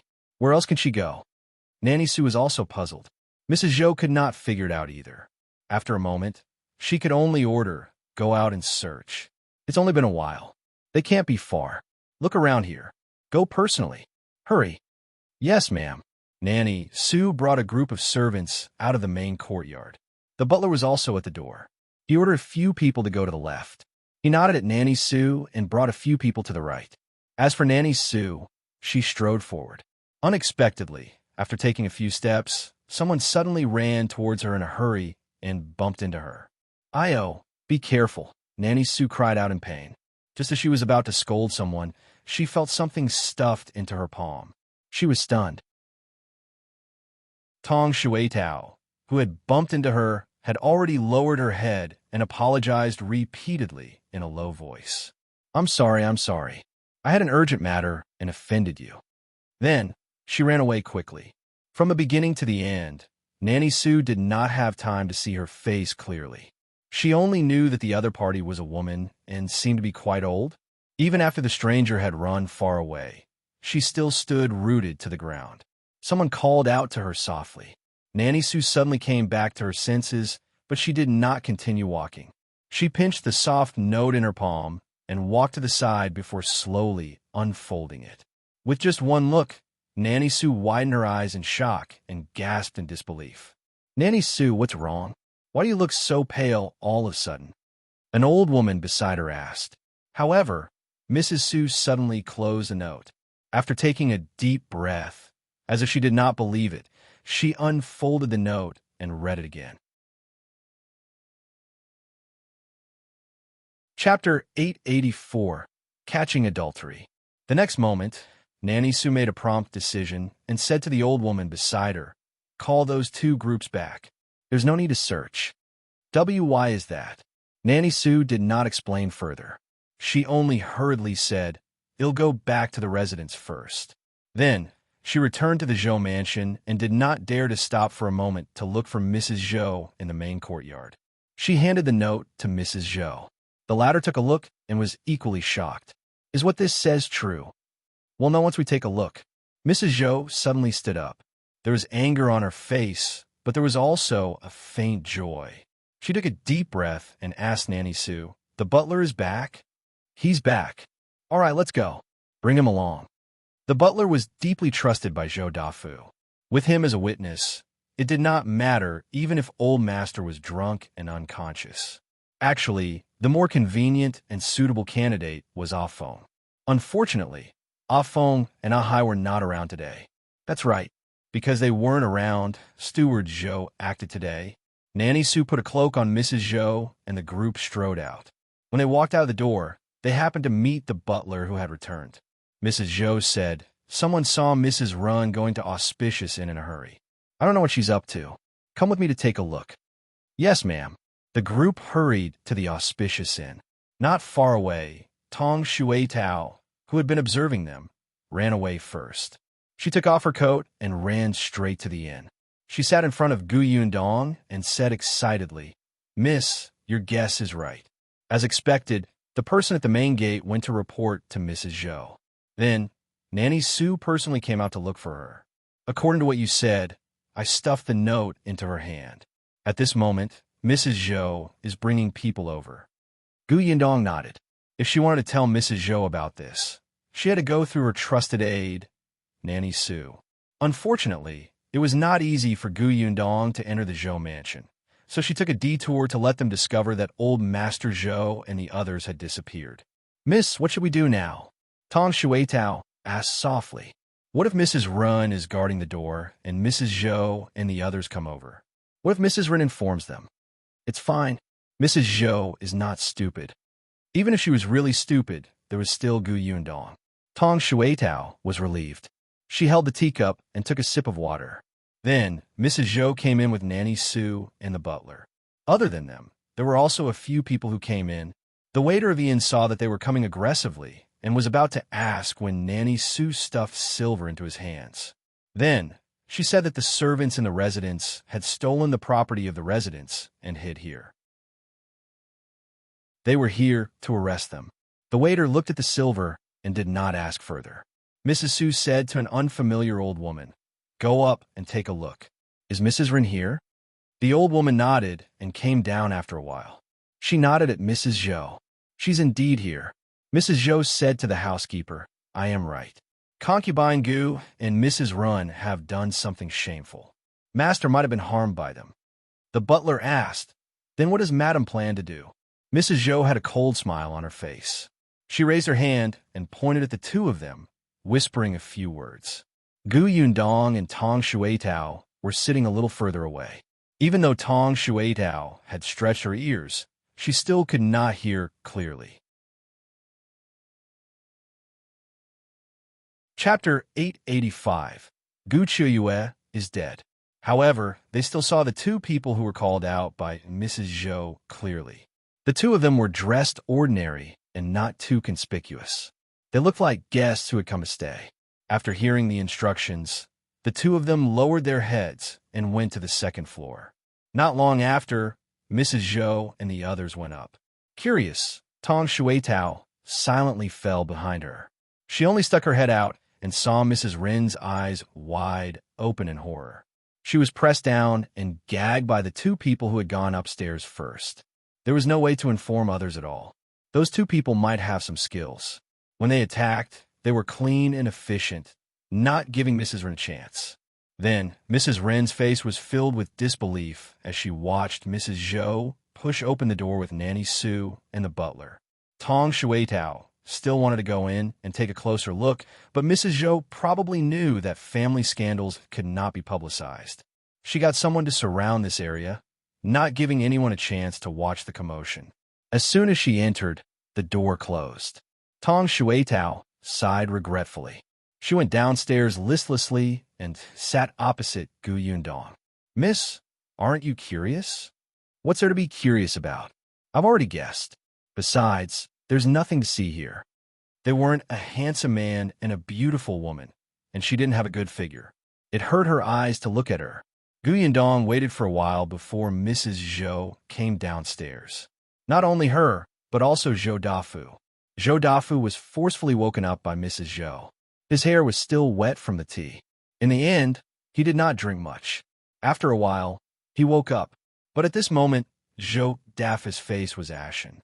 Behind them were Steward Zhou and Mrs. Run, who were being escorted. Steward Zhou still had footprints on his body, and Mrs. Run had a palm print on her face. Both of them looked desperate. On the other hand, Qiuyue tilted her head and seemed to be unconscious. Just like that, she was dragged out by the two old women. The group of people hurriedly left the auspicious inn without even looking at the lobby downstairs. As soon as they left, discussions broke out in the inn. Isn't this the old master of the Zhou mansion? What happened? I heard that a maidservant stole their things and ran away. Mrs. Zhou came to arrest her. Wow, that must be a treasure. Otherwise, why would old Master Zhou and Madame Zhou come personally? Was old Master Zhou here? What do you think was stolen? It was unknown what had been stolen, but that night, the Zhou mansion was robbed. It was said that the thief went to the Zhou mansion to search first. The next day, the news of old Master Zhou being cheated on by his concubine spread on the street. It was the thief who found out. When he went to the Zhou mansion, he happened to see Zhou Dafu dealing with concubine Gu. It was said that Steward Zhou and Mrs. Run were both beaten 50 times each. However, halfway through the beating, the two of them couldn't hold on and died. Zhou Dafu wanted concubine Gu to pay with her life. These days, adultery was a serious crime, especially when concubine Gu was a concubine. Concubine Gu refused, and somehow she bumped into a pillar, and then she was gone. When the news reached Gu Yundong, she was about to leave. Gu Dajiang had already finished his vacation and went to Tianhai Academy to study. Hence, both father and daughter knew that Gu Qiuyue was dead. Chapter 886, Smallpox. Gu Yundong was expressionless, and her heart was calm. To be honest, she was the one who caused this, but at the end of the day, Gu Qiuyue was the one who courted death. Instead, she turned to look at Gu Dajiang. Gu Dajiang was really stunned for a moment. He was a little surprised, and his emotions were indescribably complicated. Dead? Gu Dajiang didn't know what to feel. There was surprise, bitterness, and relief. As if sensing his daughter's gaze, he turned around and glanced at her. Why are you looking at me? She deserved it for doing such a thing. All right, go to your thing. I'm going to the academy. With that, Gu Dajiang got into the carriage. Shui Rong shook the reins, and the carriage gradually drove away. Gu Yundong secretly sighed. It was no longer important whether Gu Qiuyue had accidentally hit the pillar or died after hitting it. Anyway, this person would be gone from now on and would never appear in front of her again. She shook her head and prepared to go to the shop. However, after taking a few steps, a person rushed over from not far away. Gu Yundong was surprised. Dr. Xiong, why are you here? Didn't you say that you were going to spar with Dr. Wang from that clinic today? Don't mention it. Dr. Wang went to treat a child from a family. However, the other party had smallpox and couldn't be saved. Dr. Wang was in a bad mood, so I couldn't disturb him. You're quite understanding. Yes, you finally realized. Dr. Xiong waved his hand and walked towards a small courtyard. So I took this opportunity to come and take a look at your uncle's leg. If there's no problem, they'll break it today. Gu Yundong, can you not be so scary? But since Dr. Xiong wanted to treat her uncle's leg, Gu Yundong could not go out again. She followed Dr. Xiong back to the courtyard door, but after taking a few steps, she suddenly stopped. Wait, Smallpox? Gu Yundong's eyes lit up. Smallpox. That's right. Everyone knew how terrifying smallpox was these days. Almost everyone's expression changed when they heard it. However, this was an infectious disease. If they were not careful, everyone around them would suffer. Not to mention the common people. Even the members of the royal family could only wait for death if they contracted this disease. Over the years, the number of cases of smallpox had increased year by year, causing a large number of deaths every year. However, regardless of whether it was the imperial physicians or the civilian doctors, they had been helpless against this illness. Gu Yundong knew that many people were fighting against this infectious disease. She also knew that the human pox vaccination method had existed for a long time. Unfortunately, this method was not foolproof. Patients with mild illnesses would have scars, and those with serious illnesses would still die. It was not until someone overseas discovered the cowpox vaccination method that humans finally conquered smallpox. However, Gu Yundong did not know the details of either method, so she quickly walked forward and followed Dr. Xiong. She asked him, Dr. Xiong, you mentioned smallpox just now? Do you know the humanpox vaccination method? As long as she knew the humanpox vaccination method, it would be much easier to learn cowpox vaccination method. The humanpox vaccination method. Dr. Qiuyue stopped in his tracks and lowered his eyes to think. He said, I've heard of it, but this method has to be conducted very carefully. If the doctor accidentally fails, he might not be able to continue practicing medicine in the future. Therefore, not many people use it, and it's not very common. Chapter 887. She's really a smart person. Yundong's eyes lit up. It seemed that someone already knew the vaccination method for human acne. She asked again, Do you know how to do it, Dr. Qiuyue? Dr. Qiuyue shook his head. No. Then he frowned. Why are you asking this? However, when he thought of the children in her family, he immediately became anxious. Is it your younger brother and sister? Puffed. Of course not. Yundong glanced at him angrily. They're fine. Didn't you mention smallpox just now? So I asked a few more questions. I see. Then how do you know the humanpox vaccination method? Many doctors did not know. Yundong raised her eyebrows. Someone told me. If Dr. Qiuyue couldn't do it, then Song Dajiang definitely could. As an imperial physician, and an imperial physician who had been rehired by the current emperor, he would be too useless if he did not even know the humanpox vaccination method. So Yundong hurried back to her room to write a letter to Song Dajiang. She had thought about it. If Brother Xiao wanted to make a contribution, wouldn't that be a huge contribution? She was really a smart girl. Yundong was elated until Dr. Qiuyue's shouting came from outside. What? You're not going to treat it today? Yundong put down her brush and paper and ran out. What's wrong? Dr. Qiuyue snorted. I'm treating your uncle's leg, but he's still unwilling. I've already said that it's fine, but he actually wants to choose an auspicious day. No. Bianhan had an awkward smile on his face as he explained, Dr. Qiuyue, I'm not picking a date. I just promised Yundong's aunt that I would treat my leg when she comes back. We've already agreed on this. If I go back on my word, her aunt will definitely be angry. That's why I said that you people are really clingy and wishy-washy. It's just treating an illness. Why do you need someone to accompany you? You're already so old. Your son is already so old. Shouldn't you be more straightforward? Dr. Qiuyue looked unhappy. I think you're just afraid of pain. When Bianhan heard the last sentence, he couldn't help but shrink his neck. Yundong saw it too and was a little surprised. Uncle, so he was afraid of pain? She touched her chin slightly. There were painkillers in her space. However, Dr. Qiuyue admitted that he was not an unreasonable person. Bianhan said that he would wait until Dafu returned. Otherwise, there would be no one by his side. At that time, he would be in so much pain that he would cry and die. The doctor snorted arrogantly and left.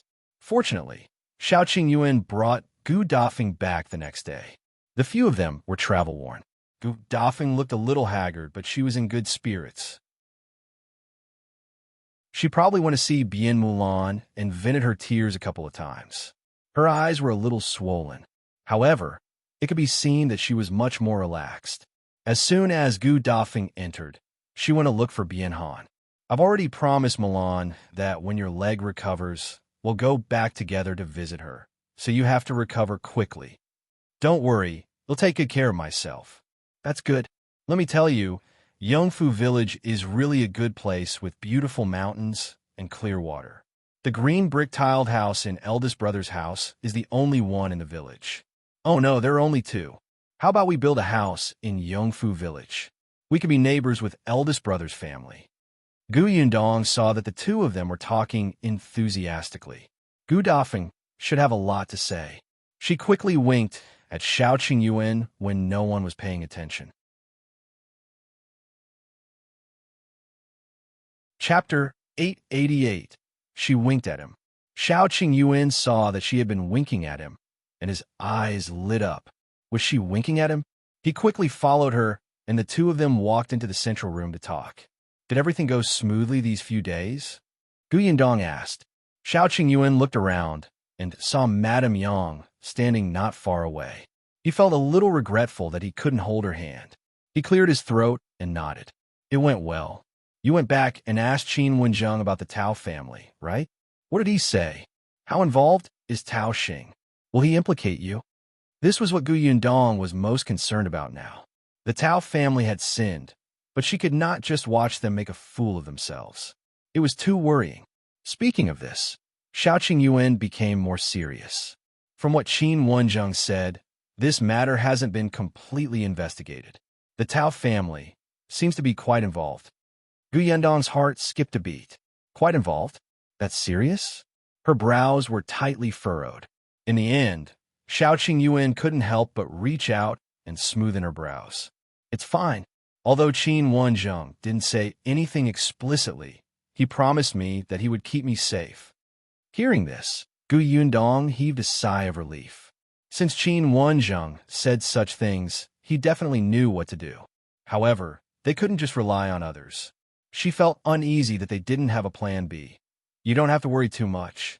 Qiuyue didn't want her to worry too much, so he changed the topic as if nothing had happened. Is everything all right at home these few days? I heard that Gu Qi is gone. After Qiuyue entered the city, he first transported the herbs to the shop. Zhou, who was in the shop now, quietly told him about this. Gu Yundong nodded. She's gone. She did not say anything else. The family is doing well. My father has also returned to school. Speaking of which, the flowers that my mother grafted have been raised. I don't know what the flowers will look like in the future. They'll only know when spring comes next year. By the way, Dr. Xiong came over yesterday. He originally wanted to treat Uncle's leg yesterday, but Uncle did not agree. He said that he had to wait for my eldest aunt to come back. At the mention of Dr. Xiong, Qiuyue couldn't help but shake his head and ask, has he gone to other clinics to look for a doctor these few days? Why not? He had an appointment with Dr. Wang yesterday. Unfortunately, Dr. Wang was treating a child, but that child had smallpox and was gone. Dr. Xiong did not disturb him. Gu Yundong sighed. Speaking of which, smallpox is really worrying. The day before yesterday, I went to a farm outside the city and saw that there was smallpox on the cow. I was shocked. Fortunately, an aunt said that it was not smallpox but cowpox. Because the milk tea shop needed a large amount of milk, Madame Dai and Yeshuang bought a few cows near the Shuana prefecture and specially found a place to raise them. They even hired farmers who were already skilled to take care of these cows. Fortunately, the disease of cowpox is much lighter than smallpox. Although it can also infect people, they won't die after they get infected. By the way, I heard that those who have had cowpox don't have smallpox. Don't you think it's magical? Qiuyue was originally quietly listening to her talk about trivial matters, but when he heard this, he suddenly paused. You're saying that people who have cowpox won't have smallpox anymore? Gu Yundong nodded. That's right. Those ants had it before. Even some of their own children had cowpox, but they were fine. Chapter 889. When will you get married? Qiuyue's pupils constricted slightly, and his expression became thoughtful. Gu Yundong secretly looked at him and did not disturb him. After a while, he heard him say, there's a way to prevent smallpox, but this method can't guarantee that nothing will go wrong. According to you, if the person with cowpox is fine, can't we change the smallpox to cowpox? Gu Yundong pursed his lips. I knew it. He really thought of it at once. Gu Yundong's eyes lit up, and she said in surprise, that's right. Why didn't I think of that? If it succeeds, will we not have to be afraid of this illness in the future? Qiuyue's eyes were also shining. If that was the case, this was a huge matter that would benefit the country and the people. His hands trembled slightly, and he was a little tempted. For the first time, he had such a strong desire to do something. Qiuyue turned around and met Gu Yundong's happy expression. He suddenly smiled and reached out to pinch her cheek. You're reminding me on purpose, right?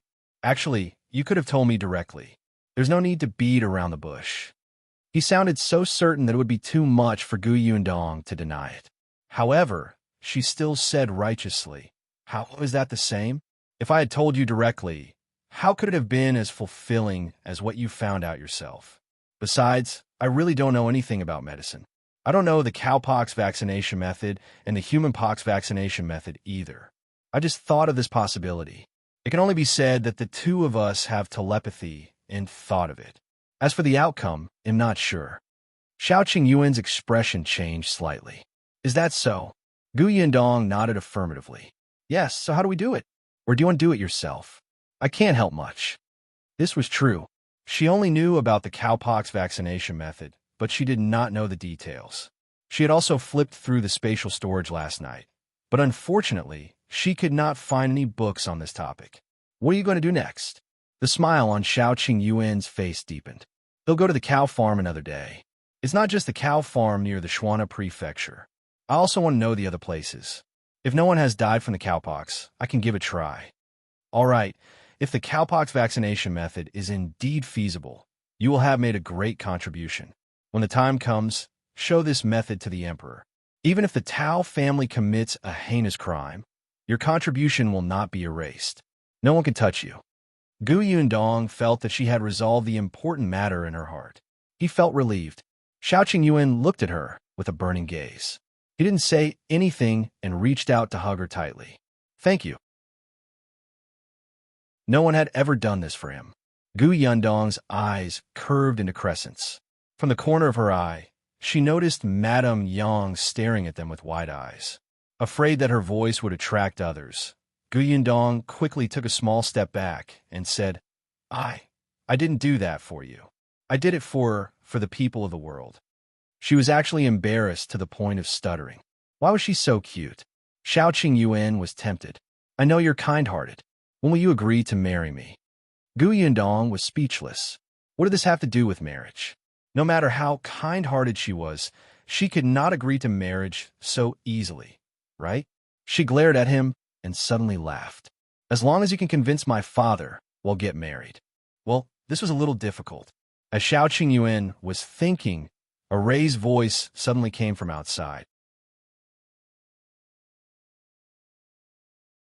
Chapter 890, Ingratiating to Eldest Aunt Gu. Brother, why are you like this? Where are your clothes? Aren't you afraid of freezing to death if you wear so little? How old are you? Do you know how to take care of yourself? This was Gu Daifeng's voice. From the sound of it, Gu Dajiang must have returned from school. As expected, his voice sounded. It's fine. It's not cold in the carriage. I ran for a while on the way back. I'm warm. Then you should put on your clothes. Hurry up. If you catch a cold later, you won't even need to go to the academy. Gu Dajiang had no choice but to put on his coat. In the house, Xiao Qingyuan's eyes flickered as he listened to the siblings' conversation. His future father-in-law seemed to listen to eldest aunt. That made sense. His father-in-law had been protected by eldest aunt since he was young. Although eldest aunt was only about 3 years older than his father-in-law, the eldest sister was like a mother. Madame Zhou did not treat him well.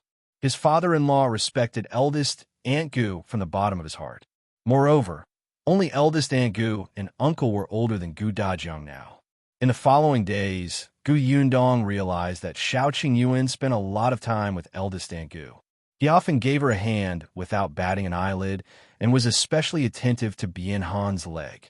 At this moment, he had already walked up to Bien Han and said that he would get Dr. Xiong to come over tomorrow to treat his uncle's leg. Gu Dafeng was naturally excited. After waiting for so long, the day had finally come. The next morning, Xiao Qingyuan indeed carried Dr. Xiong's medicine box and led him to the small courtyard. It was still early, and the Gu family was still eating breakfast. Gu Dajiang had to go to the academy, so the others stayed behind to treat Bien Han's leg.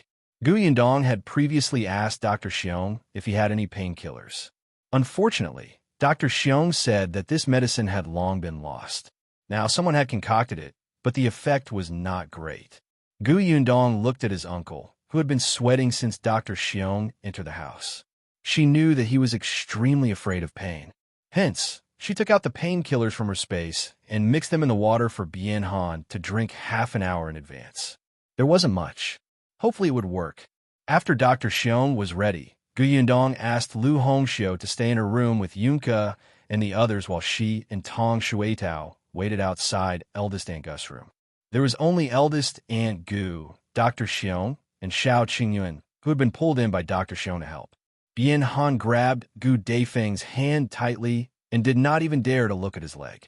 Dr. Xiong squatted down to take a look before saying to Xiao Qing, "You do it." Xiao Qingyuan, "It has to be you. I'm already so old, and my strength is limited. If I don't break it once and have to do it again, how much pain will he suffer? You have martial arts, are strong, and have studied medicine. No one is more suitable than you." When Gu Dafeng and Bianhan heard this, they hurriedly said to Xiao Qingyuan, "Qingyuan, come on, come on." When they heard that Dr. Xiong might not be able to break it in one go, the two of them quickly placed their hopes on Xiao Qingyuan. Xiao Qingyuan nodded. "All right, he'll do it." Bianhan quickly turned his head to the side. Dr. Xiong told Xiao Qingyuan what to pay attention to, then raised his head and said to Bianhan, "We're about to start. You don't have to be too crack." Before Dr. Xiong could finish speaking, Xiao Qingyuan had already made a clean move. Dr. Xiong was stunned. Gu Dafeng quickly turned to look at Bianhan. Chapter 891. She must be strong. Bianhan's face suddenly contorted. He cried out in pain. However, she quickly blinked in surprise. It didn't seem to hurt that much. Could it be that he had been giving himself too much pressure recently? Was it just that he was thinking too much and it actually didn't hurt that much? Yundong, who was outside, was nervous when she heard the scream. She almost rushed in. Fortunately, the voices behind her were much lower, and she did not hear anything else. She was relieved. Time passed bit by bit. Aunt Neo brought hot tea over, and Gu Yundong sat outside in the central room and drank 2 cups. Occasionally, she could hear Dr. Xiong's voice, Bianhan's cries of pain, and Gu Dafeng's comforting voice, but she did not hear Xiao Qingyuan's voice. It was not until noon that the door in front of her was opened again. Gu Yundong immediately stood up and looked at Xiao Qingyuan, who was the first to walk out. She asked, "How did it go?" He's fine, he's fine." Dr. Xiong waved his hand. "Just take good care of him next. Don't move around. Eat something good. Make some bone soup for him to drink. All right, don't carve wooden statues for the time being. He'll come over in the next 2 days to change his splints and medicine." "Thank you, Dr. Xiong." Tong Shueitao brought hot water to clean his hands. After wiping his hands and drinking a cup of hot tea, Dr. Xiong left. Only then did Gu Yundong go in to take a look at Bianhan. At this moment, he was lying on the bed with his legs splinted. His body was stiff, and he could not move. He looked a little funny. Gu Dafeng praised him from the side. "You didn't scream loudly just now. I thought you were in so much pain that you couldn't scream anymore. It turns out that it didn't hurt much. In that case, Qingyuan is still the best. His technique was so unique that you didn't suffer much." Gu Yundong was speechless. It was fine. She had to be strong. Even though the credit was given to Xiao Qingyuan, they were a couple, and it was all right. Bianhan was a little embarrassed, but deep down, he also felt that it was because Xiao Qingyuan took advantage of his distraction. It was just that after curing her leg, she felt a little sleepy, but it also hurt a little. She wanted to sleep, but she couldn't. It was uncomfortable. Gu Yundong did not disturb them and quietly left the room. She returned to her room. Madame Yang and Yunka were waiting for news. When they heard that he was fine, the two of them instantly cheered. The mother and daughter hugged each other tightly and laughed foolishly. Gu Yundong laughed, but the gloominess in her heart was more or less gone. After Xiao Qingyuan sent Dr. Xiong off, he left in a hurry. Gu Yundong knew that he had gone to the cow farm and prepared to study the vaccination of cowpox. As expected, Xiao Qingyuan asked all the farmers in the farm. Not everyone had cowpox, but those who had it had indeed never been infected with smallpox. There was even a farmer who said that she had taken care of her daughter who had smallpox a few years ago. She was infected and had been healthy until now. When Xiao Qingyuan heard this, he became even more determined. Zhou, who had come with him, did not understand at first. However, after hearing young master's explanation, his eyes lit up. "Young master, do you mean that having cowpox can really prevent smallpox?" "I'm not sure yet. It's just a guess at the moment. I still have to experiment after I understand a few more families. It's just that how to test it was a problem. Even if he could try with animals in the early stages, what about later? Who will be the first to be infected with cowpox?"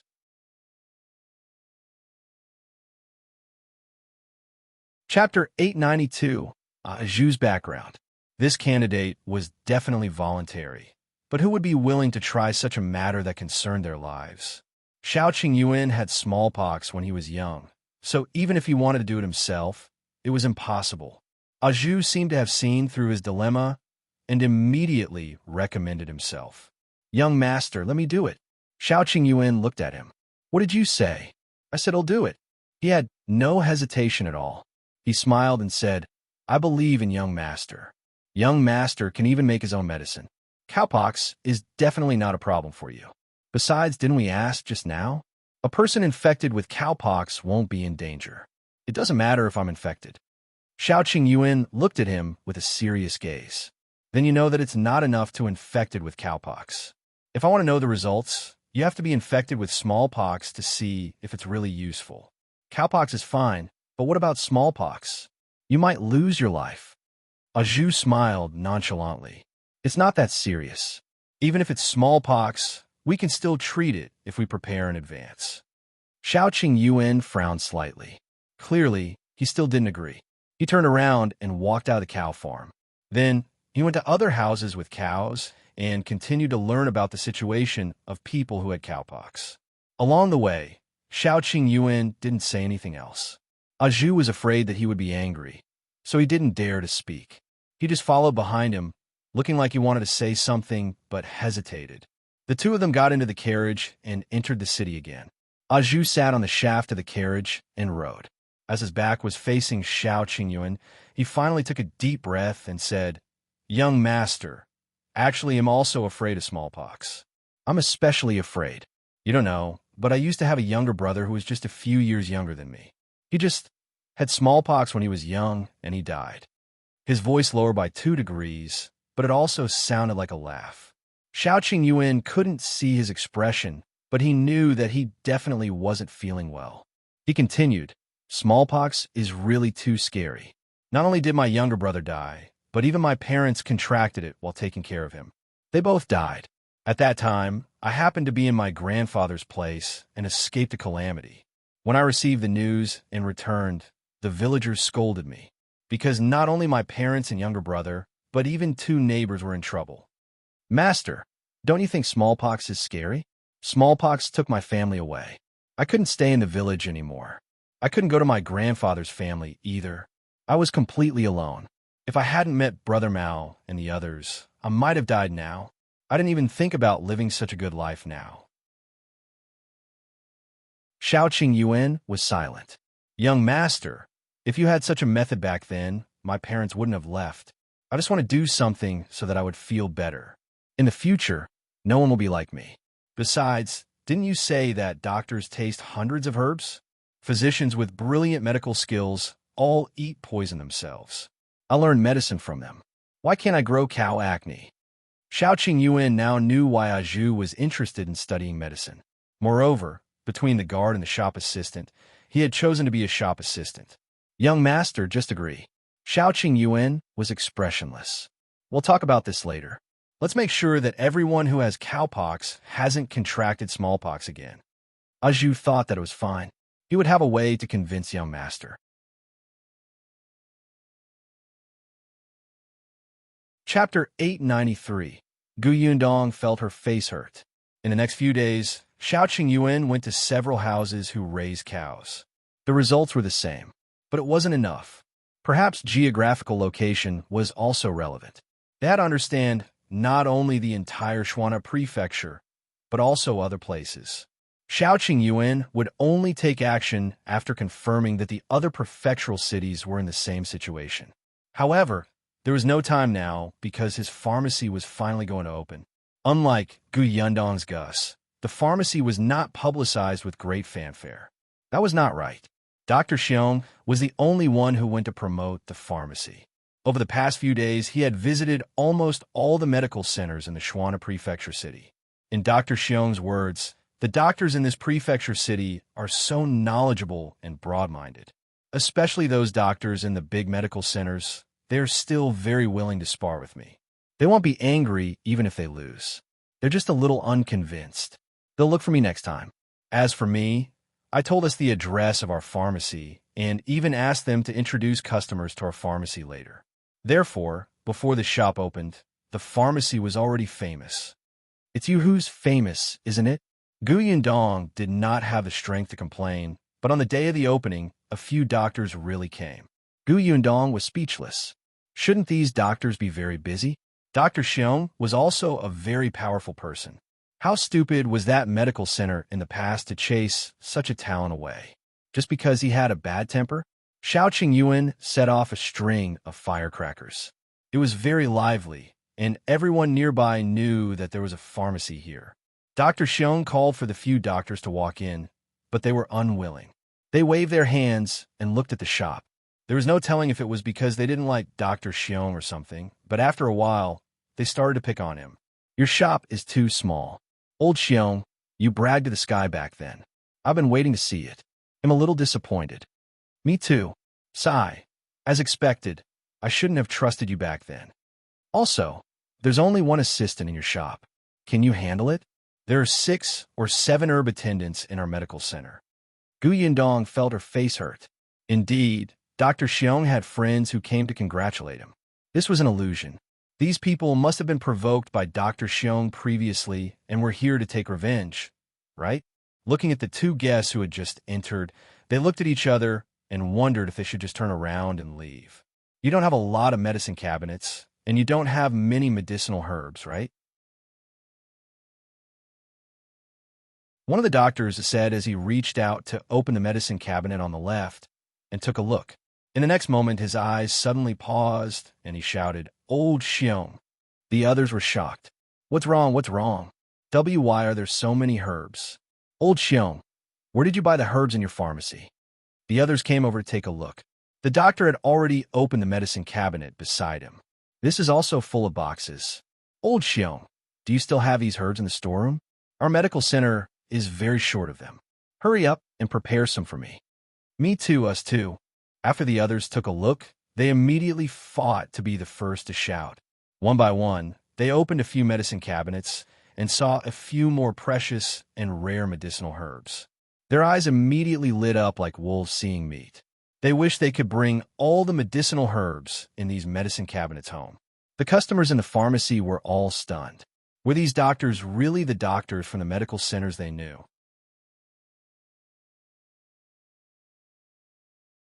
Chapter 894. Something happened at home. Yundong felt her face hurt again.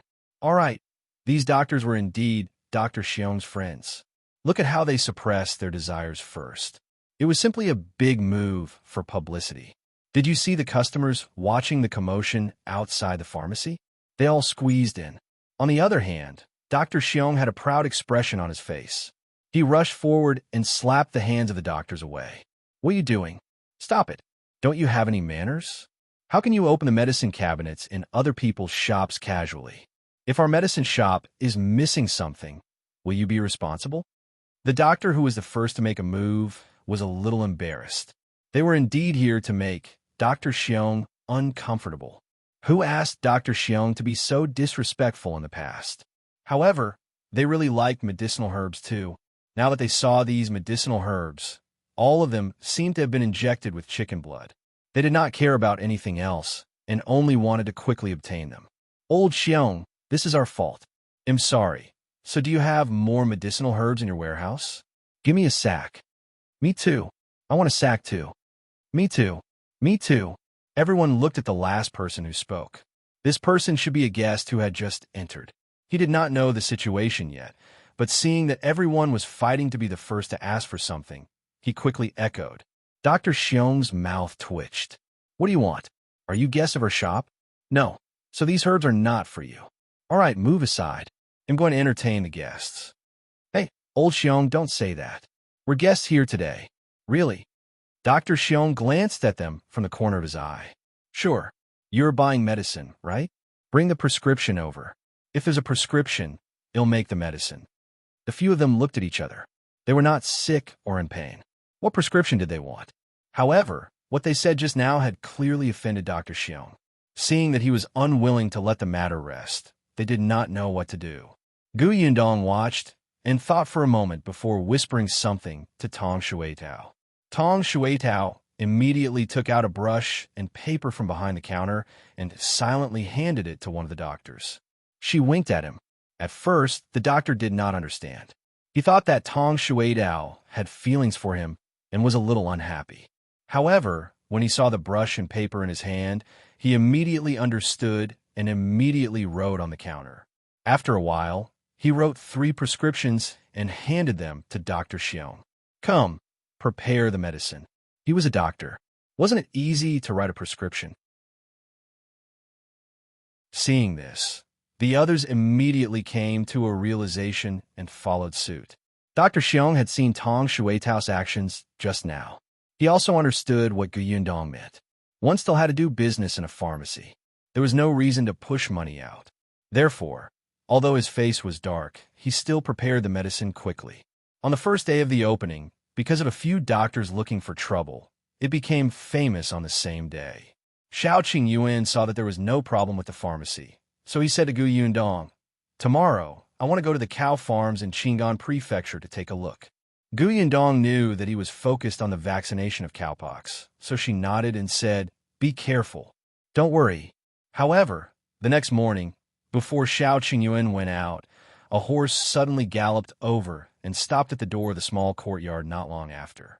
Someone got off the horse and anxiously knocked on the door. The moment he saw Yundong, he panted and said, "Miss, something happened at home."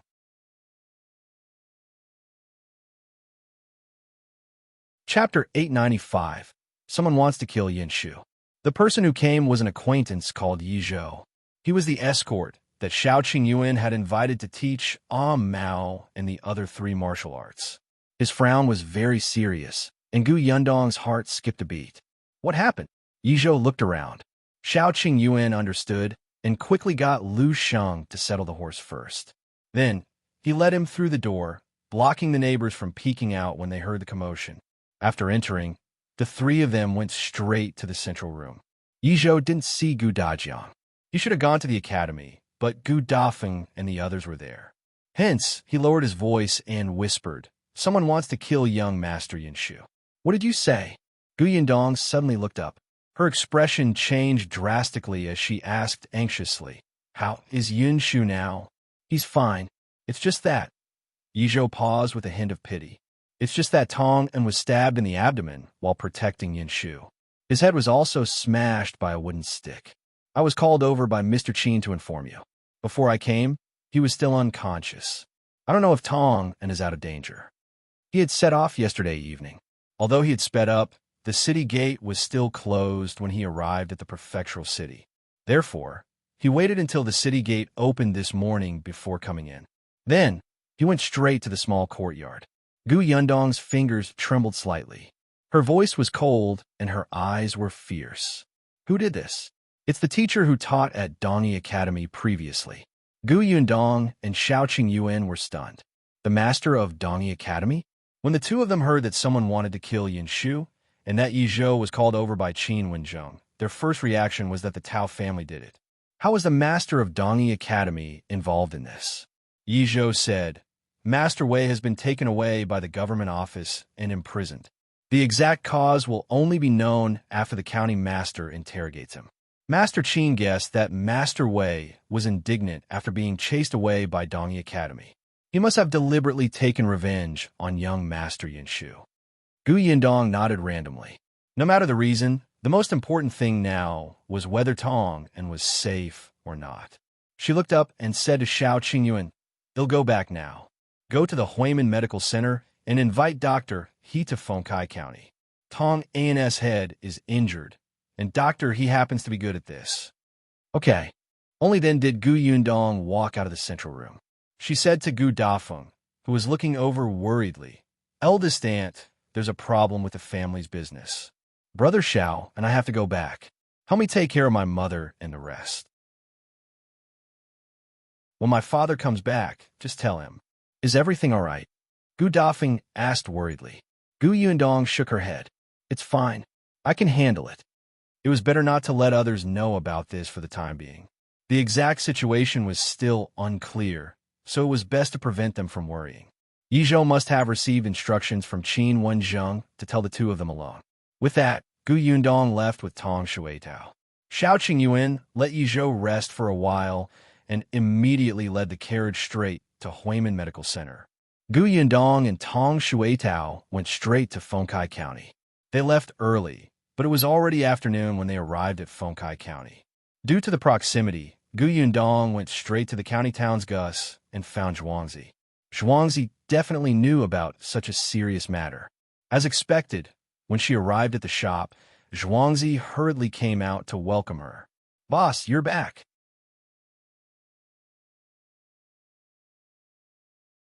Chapter 896. Is this their relationship? Gu Yundong asked, "How is Tonga now? Is he in danger? Where is he now?"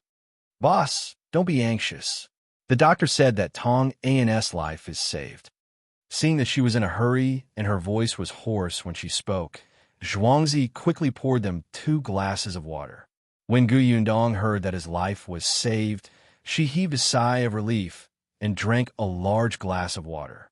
Seeing that she was breathing evenly, Zhuangzi continued, "But Tong An has been unconscious and hasn't woken up." Gu Yundong frowned. Tong Shueitao was also flustered. Tong An was her biological uncle. After hearing that he was injured, she had been on tenterhooks all the way and almost fell off her horse a few times. Zhuangzi said, "The doctor said that he injured his head. There have been such cases in the past, but we don't know how long Tong An will be unconscious for. It's possible for him to be unconscious for a day or two, or even a month or two. The doctors in the county city don't have much experience in this aspect, so they don't dare to do anything. However, Master Qin said that he has already sent someone to inform a boss. The boss will definitely bring the doctors from the prefectural city over. He asked us to wait. Therefore, Tong An has already been brought back to Yongfu village." Gu Yundong nodded.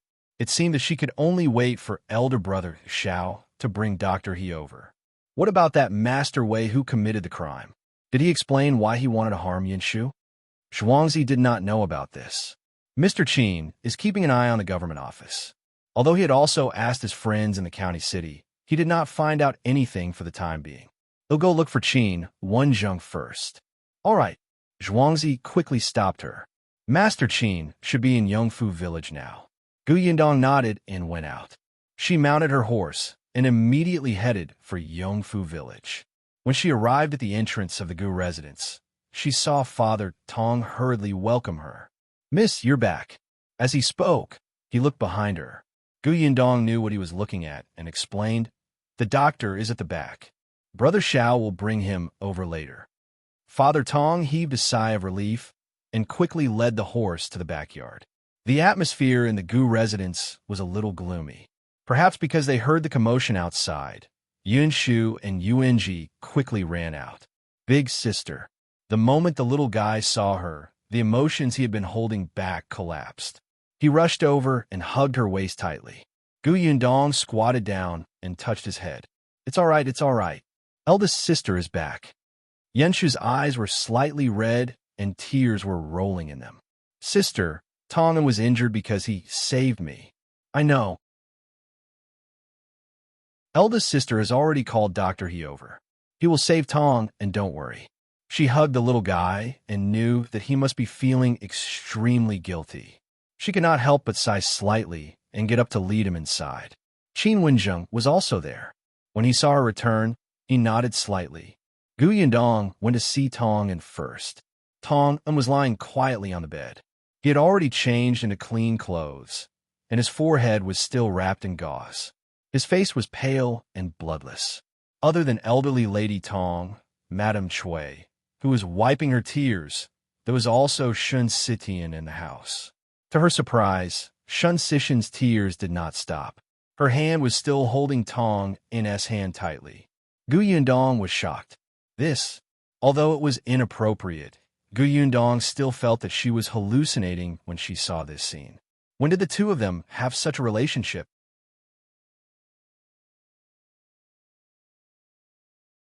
Chapter 897. He's here for me. Gu Yundong shook her head, suppressed the doubts in her heart, and walked out again. Qin Wenzheng stood at the door. Seeing her come out, he walked to the side. When she caught up, he said, "I'm sorry, This happened because of me. Yundong was stunned. What do you mean? Is there a result from the county office? Wenzheng nodded. Then Master Wei was originally targeting me. Master Wei was originally a teacher of Dongyi Academy and had always thought highly of himself. Coupled with his kinship with the dean, he could be considered to have a very high status in the academy. Otherwise, why would he act so wantonly when the director was in the capital and not in Fengkai County? However, he did not expect that the consequences of his tyranny would actually ruin his future.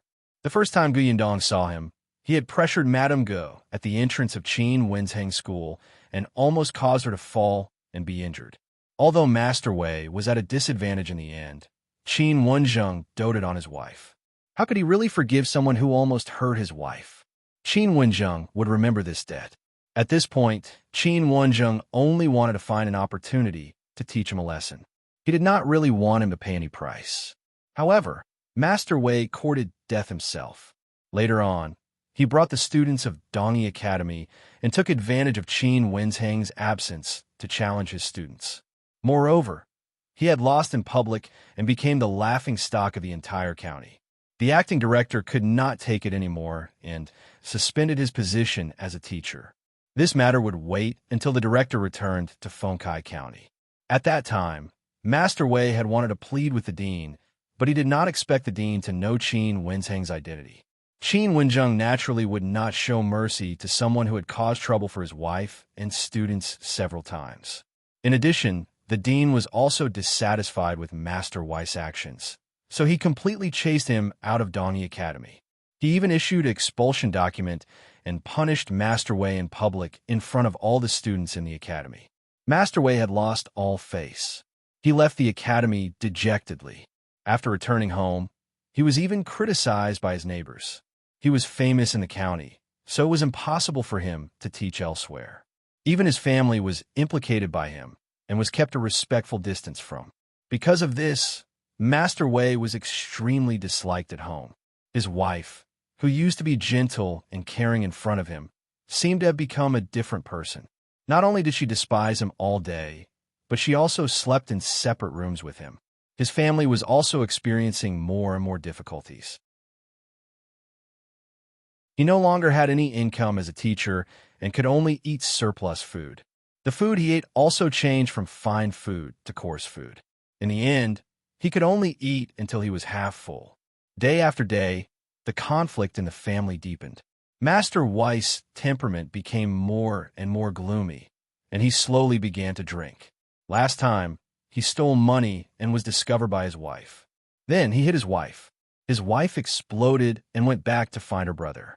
In turn, her brother beat up Master Wei and almost beat him to death. He lay in bed for half a month to recover. All right, he did not dare to touch his wife, but he had to vent the anger in his heart. Hence, he targeted Wenzheng. Master Wei felt that his current situation was all because of Wenzheng. Yesterday, after drinking a little, he began to gather his courage. He picked up a pair of sharp scissors and left.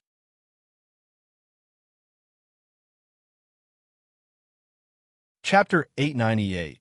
No such reason Master Wei went to the entrance of Wenzheng School because he wanted to rush up and cut him when he came out. However, he waited for 2 hours, and Wenzheng did not come out. He wanted to go in, but there was a gatekeeper guarding outside, so he never found an opportunity. At this moment, the school ended and Yunshu and Yuanji came out. Coincidentally, Father Tong was not feeling well yesterday, so the person who picked him up was Tong, and Yunshu and Yuanji were the last to come out. Because Nyodan had also come to the county city to study, they wanted to go back together every day. The three of them were good friends and could not wait to travel together. It was just that Dongyi Academy ended later, so Yunshu and the other student were not in a hurry to set off. They would wait for the other students in the academy to leave before going to Dongyi Academy to pick Nyodan up. When the two of them ran to the carriage, they happened to mention the Dongyi Academy. Master Wei, who was standing not far away, immediately turned his attention to them. He looked at Yunshu and thought of how the kid had embarrassed him back then. He also thought of how the kid's sister, Yundong, had embarrassed him. He felt that these two people had also contributed greatly to everything he had encountered today. At that moment, hatred surged, and he was drunk. Without thinking, he rushed towards Yunshu. Tong'an had just carried Yuanji into the carriage when he turned around and saw Master Wei stabbing at Yunshu with a pair of scissors. His expression changed drastically on the spot. Without thinking, he picked Yunshu up and dodged the pair of scissors. However, Master Wei could not stop himself. The scissors pierced into Tong'an's body due to inertia.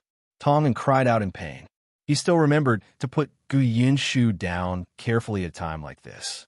The moment Master Wei saw the blood, he suddenly woke up, especially since the person he stabbed was actually a stranger. This made him subconsciously look at Yunshu. However, this glance made Tong'an think that Master Wei was still unwilling to give up and planned to harm Yunshu again. Therefore, when Master Wei was about to escape, he grabbed his hand and asked Yunshu to hurry and call for help. Master Wei panicked, especially when he saw that someone was already running over. Without thinking, he picked up a wooden stick from the ground and slapped him hard on the head. In a moment of desperation, he hit Tong'an hard and ruthlessly. Tong'an only saw a blur before her eyes, and he fell straight back. Fortunately, at this moment, the gatekeeper of the Qin family ran over from afar. The people on the street who heard the commotion also ran over. Master Wei was arrested, but Tong'an was unconscious. He was sent to the nearest medical center. The doctor stopped the bleeding and bandaged his wound, but there was nothing he could do about the wound on his head. Yunshu quickly went to Shao Qingyuan's pharmacy to invite the old doctor over, but after the old doctor saw it, he gave the same conclusion. Head injuries had always been complicated. Physicians who were not proficient in this aspect did not dare to inject rashly. Yunshu blamed himself very much. He saw clearly that Master Wei was coming for him. Tong'an was injured to save him, and he didn't wake up. For the entire night, he did not dare to sleep. He was afraid that Tong'an would leave without realizing it. His small body was tense all the way until Yundong returned. Qin Wenzheng's voice was deep. He originally came for me. You don't have to blame yourself too much. He touched Yunshu's little head. This matter was completely caused by Master Wei venting his anger. What had Yunshu done? He had only retaliated when Master Wei made things difficult for him. Could it be that Master Wei was the only one who could bully him and he was not allowed to refute? There was no such logic.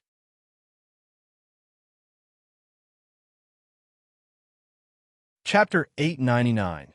Doctor, he is here. Yundong also said, Master Wei is at fault in this matter. What we have to do now is to do our best to treat Tong and punish the murderer according to law to avenge Tong. And Yunshu pouted slightly and nodded. I understand, big sister. They didn't know when Tong Ping had come over. Ever since Tong was injured yesterday, the only thing he could do as a big brother was to help him do his job well. Eldest Miss was not around, and young Master was still young. Tong had always been in charge of the workshop. Tong Ping was worried that Tong'an's injury would affect the workshop and make everyone panic. Therefore, although he was also worried about Tong'an's health, he still went to the workshop early in the morning to stabilize the situation. At this moment, he looked a little haggard. Yundong nodded at him. Thank you for your hard work. I'm fine. This is what I should do in the first place. Tong Ping often ran around outside now, so he was already much more reliable. I won't let the workshop be in chaos. Miss, don't worry. When Tong'an wakes up, he can also be at ease. After a pause, he looked at Yunshu. Young Master, on the other hand, you didn't sleep last night. If this continues, I'm afraid you won't be able to take it. Yundong lowered her head. The child shook his head quickly. I'm not sleepy at all. You still have to sleep. Yundong carried him up and walked towards the room. Children won't grow tall if they don't sleep. But Yundong placed him on the bed and took off his shoes and jacket. She covered him with a blanket and patted him gently. Big sister is here. Big sis is here. These words seemed to have magic to Yunshu. In the past, when they were escaping from the famine, Yundong had always said that eldest sister was around. With eldest sister around, he could finally relax. With eldest sister around, he finally did not have to work hard to support everything with his small shoulders and endure it. The child's tears fell. He wiped them away with the back of his hand and hummed softly with a nasal voice. Then, he pulled the blanket up and closed his eyes after covering most of his face. After all, he had not slept for the entire night. The fatigue in his body quickly surged. Yundong patted the blanket gently, and he fell asleep in no time. Only then did Yundong gently pull the blanket down, revealing a slightly red face. After a long time, she gently left the room. Yunshu, who was also worried, stood outside the door. Is Yunshu asleep? Yes, he's asleep. You didn't rest well either, right? Go and sleep. Yunshu nodded heavily before quietly entering the house.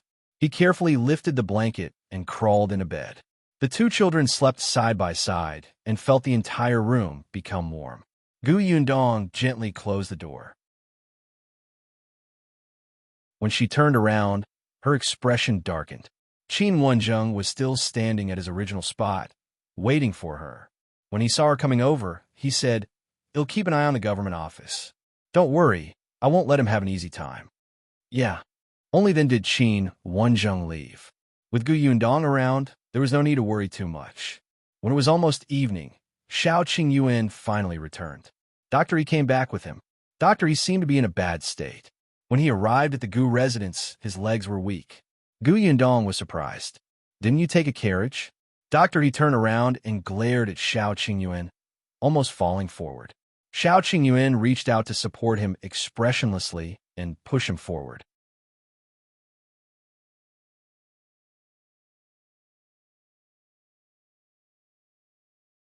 As he spoke, he glanced at Qiuyue meaningfully. "See? Even if you rush me into the city today, it's still useless." Qiuyue pretended not to see his gaze. When the others heard Dr. He's explanation, although they were a little disappointed, they were still very happy to know that Tong and was fine. Shen also heaved a sigh of relief. After all, she had not slept for a day and night. Coupled with the fact that her body had been tense, she could not take it anymore, and her body swayed. Yundong quickly took a step forward and held her back. "You should rest too." "Thank you." Shen wiped her face and finally revealed a smile. "If you hadn't brought Dr. He over, Tong, and would probably..." Yundong looked at her, and a thought suddenly flashed across her mind.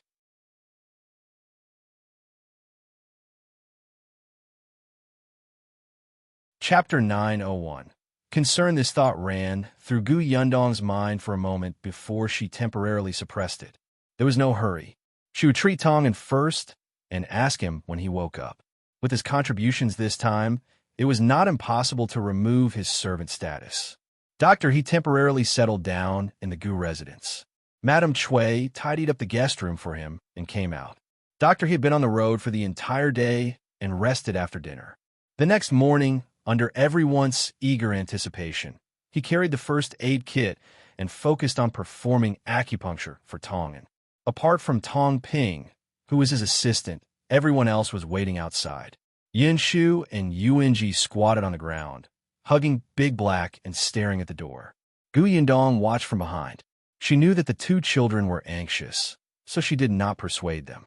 After half a day, there was a slight sound in the house. When Tong Ping opened the door, Dr. He walked out while wiping his sweat.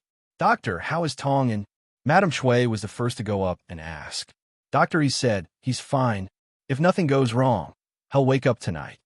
Joy instantly flashed across everyone's faces. Yunshu and Yunshu heaved a long sigh of relief and completely smiled. Since Tong was fine, the others no longer stayed in the room. Yundong sent the two children back to their rooms to read while she went to the workshop in the village. She had come back in a hurry yesterday and was worried about Yunshu and Tong, so she did not go out. Now, Tong was in charge of the workshop. Since he was unconscious, she naturally had to go and take a look. There were more than 100 workers in the workshop now. Ever since they recruited 50 long-term workers last time, the workshop had become much livelier. In particular, many people came from other villages that were too far, and it was inconvenient to go back. The row of dormitories behind the workshop was used.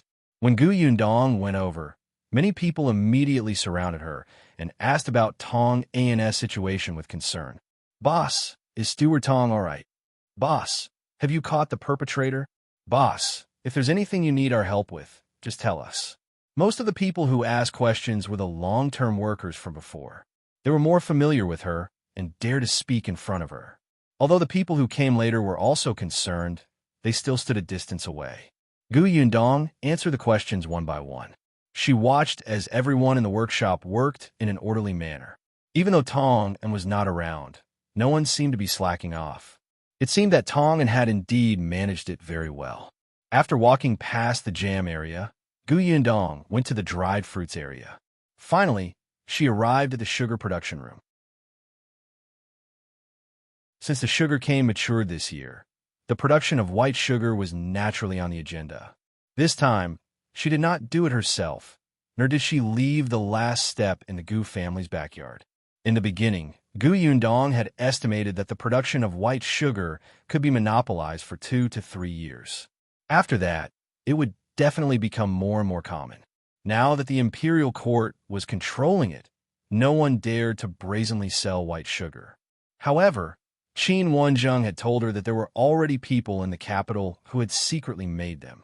It was just that under the emperor's nose, these people would only use them for themselves and would not dare to sell them.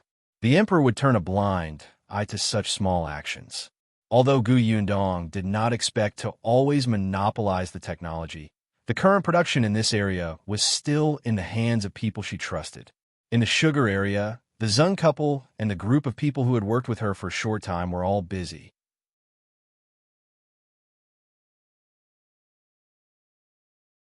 Chapter 902.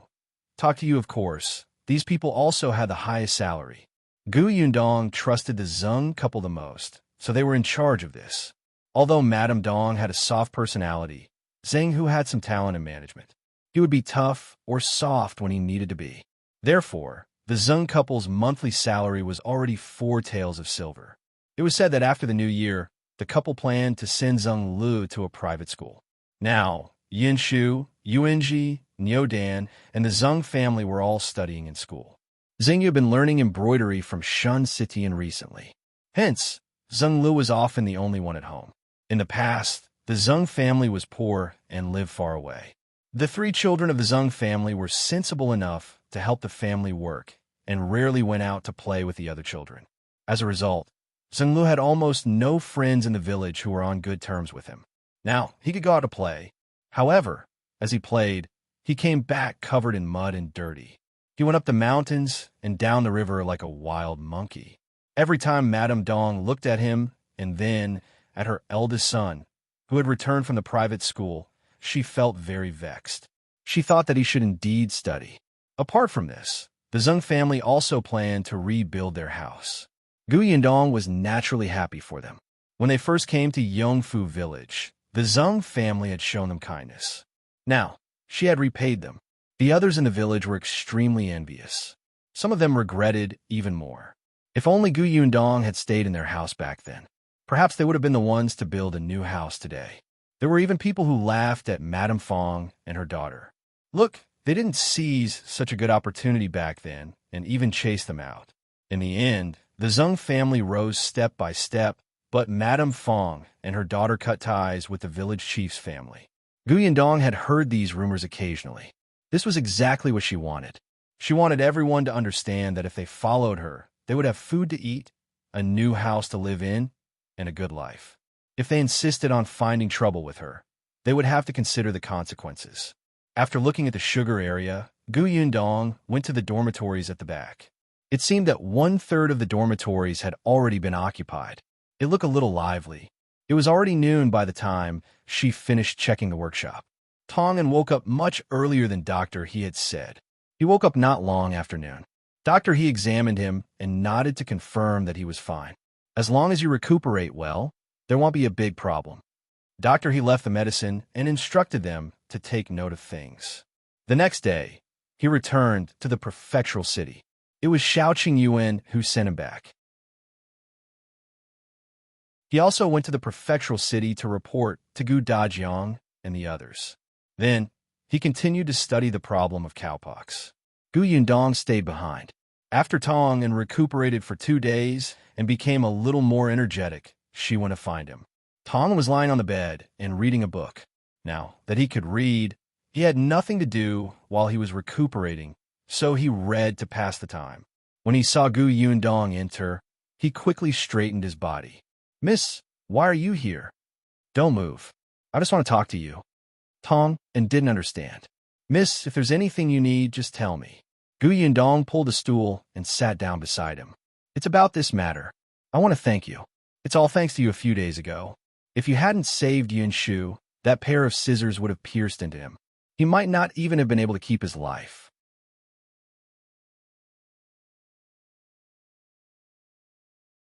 Chapter 903. Tong Ans thoughts Tong and was terrified and hurriedly said, "Miss, what are you saying? I'm a servant of the Gu family. It's my duty to protect my master. Not to mention that I'm fine now. Even if I really die, it's my fate. It's not worth Miss thanking me. Moreover, I've been recuperating these few days. Young master and young master often visit me and bought a lot of things. I'm already very touched." Tong Ans' words were not fake at all. He really thought so. He had been a servant since he was young and had served the young master in the previous master's house. They had never treated servants as humans. The servants' lives had never been up to them. When the Tong family arrived at the Gu family, they were really nervous at first. However, the young masters and mistresses of the Gu family treated them extremely well and had never beaten or scolded them. They did not mind that he was clumsy with his words and let him read and become the manager of the workshop. Tong had always felt that he would never be able to repay Miss for her trust. He wished he could dig out his heart and give it all to the Gu family. This time, he was even willing to block the scissors for his young master. Thinking that he would finally be useful, he did not regret it at all. In fact, he was happy to be able to save his young master. Gu Yundong believed him, but no matter what, you've made a great contribution. You have to be rewarded. Gu Yundong said, "You can tell me directly what reward you want." "I don't need it," Tong and blurted out without even thinking. "Young Miss and young master treat us well and value us so much. It's already the best reward for us." Gu Yundong was speechless. She had a headache. She used to think that Tong and was quite honest, but she didn't expect him to be so honest. She paused and reminded him, "Actually, you can think about it again. For example, if you plan to get married and have children, I can help you.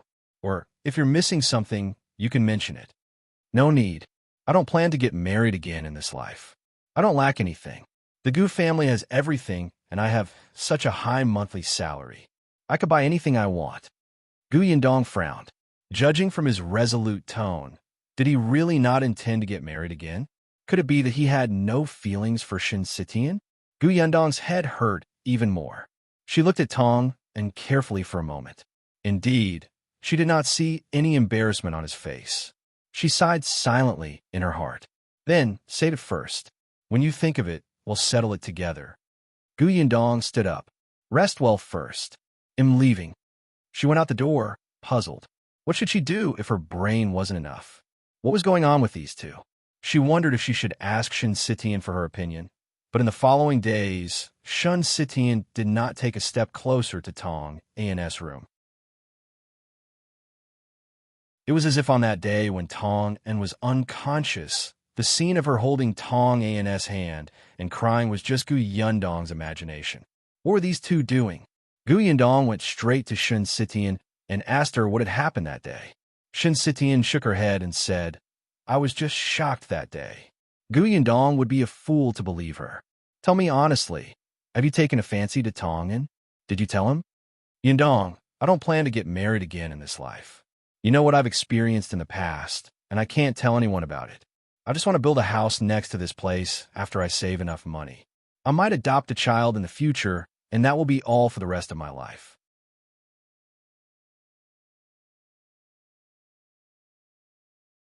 Chapter 904. Everyone is back. Gu Yundong did not agree with her negative thoughts, but she could not even figure out her own feelings, let alone others giving her suggestions. Annoying. Forget it. Anyway, there's no hurry. Perhaps you'll change your mind in the future. Gu Yundong guessed that she might not have gotten over Gu Gang's matter, so she could not force her. Anyway, I'm always here when you need me. Yes, thank you. Shinsitian smiled very easily. It's my greatest blessing to have you as my friend. Yundong did not interfere in this matter anymore. She would let nature take its course. She was very busy for the next few days. Tong and was recuperating. Qiuyue was looking for a way to treat smallpox, and Yundong had to manage the workshop. She also took the time to buy dozens of acres of orchard. The Sure couple was very experienced in cultivating fruit forests, but they were indeed lacking in management. Yundong began to place Zhou in an important position. Zhou was quite bold.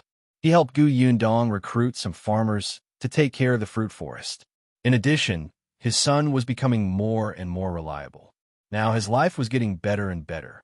Of the 4 hooligans who had come to Yundong's house to steal money, other than Huliang, who had broken his leg and stayed at home all day crying and tormenting his parents, all were already working for Yundong.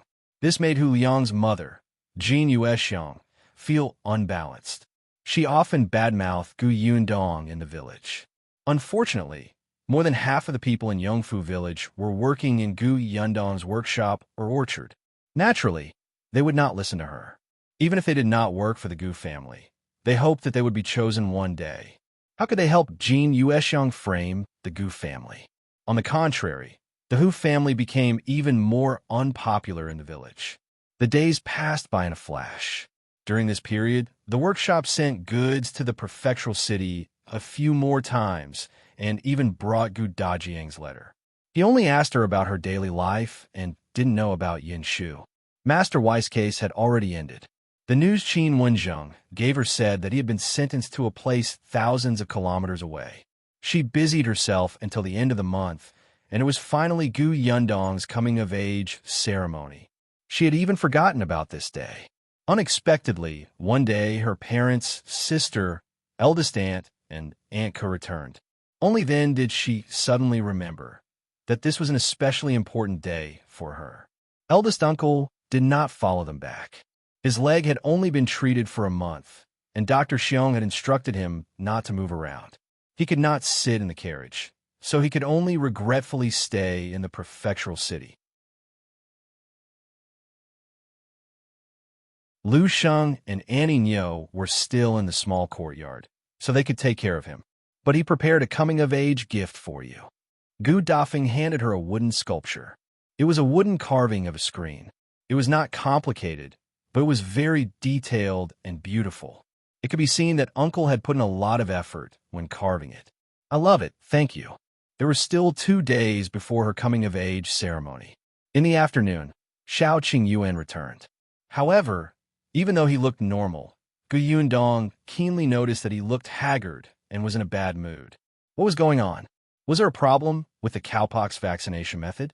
Yundong immediately became nervous. While her parents were not paying attention, she quickly pulled him aside and asked, "Did it not go well?" Qiuyue heaved a sigh of relief. "No, it went very smoothly. I've already succeeded in one case." Yundong was delighted. "Really? You really succeeded? Isn't that great? Why do you look so pale?" With how much Qiuyue valued this matter, he should be happy. If you find any errors, ads pop up, ads redirect, broken links, non-standard content, etc., please let us know report so we can fix it as soon as possible.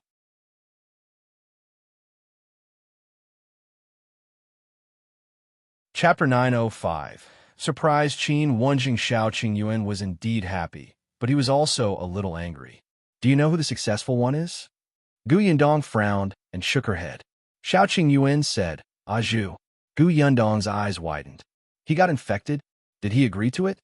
It's not just that. Qiuyue sneered. He got cowpox himself. After he recovered, he got smallpox. Yundong was speechless. Although she knew that the cowpox vaccination method was correct, Zhou did not know. No one could guarantee that such an unprecedented experiment would be foolproof. Wasn't he too bold? Qiuyue also felt that Zhou was bold. He had originally planned to come back a few days earlier. However, now that something like this had happened to Zhou, Qiuyue couldn't leave. He had to stay and take care of him, lest he really courted death. He only returned after confirming that Zhou had completely recovered. However, after taking care of him day and night for a few days, Qiuyue's expression finally didn't look good. He told Yundong about Zhou's family. Only then did Yundong understand why he would do this. How should he put it? One was Zhou's trust in Qiuyue, and the other was to unlock one of his obsessions. Qiuyue rubbed his temples. Seeing that he was really tired, Yundong hurriedly chased him to rest. Go home and have a good sleep first. My coming-of-age ceremony is still 2 days away. When you're done resting, we'll go to the county city tomorrow and talk to Qin Wenzheng about your important achievement. Qiuyue was stunned. Tomorrow? We only succeeded once. It's not enough. That's enough. We can report this matter to the emperor first. Besides, the emperor will definitely verify it. They will also arrange for the imperial physicians to repeatedly confirm this method. Qiuyue narrowed his eyes. She was in such a hurry. Is there any news from Qin Wenzheng? Yundong knew that she could not hide it from him. Yes, when I went to the county yesterday, I heard from Qin Wenzheng that the situation was a little serious. All right, let's go to the county tomorrow. Seeing that he agreed, Yundong hurried him back to rest. The next morning, Yundong and Qiuyue rushed to the county city. The county city was still very lively. The two of them first sent Nyo Dan to Dongyi Academy, then brought Yunshu and Yuanji to Qin Wenzheng School. After sending the two of them to the lecture hall, Yundong and Qiuyue went straight to Qin Wenzheng's study. Qin Wenzheng was a little surprised to see the two of them. Why are you here so early? Qiuyue did not speak. Yundong took a step forward, coughed lightly, and looked a little mysterious. We brought you good news. Is there any bad news after the good news? Qin Wenzheng asked with a smile. Yundong shook her head. No. Then I'm relieved. Tell me, what's the good news? This time, he was quite hospitable. He served tea to both of them and sat down at the side. You're used to being mysterious. Don't fool me with gossip. Yundong snorted. When did I fool you with gossip? Do the math yourself. White sugar is great news, right? Last time about the Tao family, it was also great news, right? Which time didn't I surprise you? Qin Wenzheng thought about it. In that case, it was true. He was instantly interested. Then tell me, what surprise did you bring me this time? Could it be that you have a recipe for green sugar or blue sugar again? If you find any errors, ads pop up, ads redirect, broken links, non-standard content, etc., please let us know report so we can fix it as soon as possible.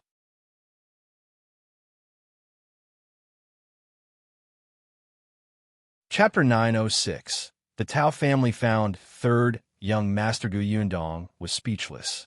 Your imagination is too poor and narrow. All right, go ahead. I'll listen. Master Qin, do you know about smallpox? Qin Wenzheng frowned. Hearing this word, he was not in a good mood. I know. Smallpox is a very terrifying and fast-infecting plague.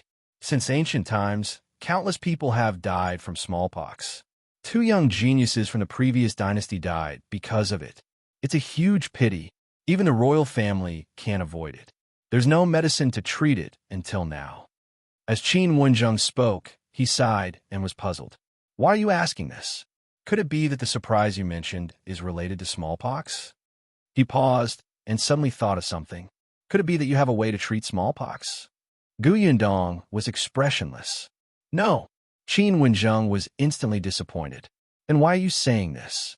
Unless you tell me that there's a treatment method, it's not a surprise to me. The corners of Yundong's mouth twitched. Your request just now is not so harsh.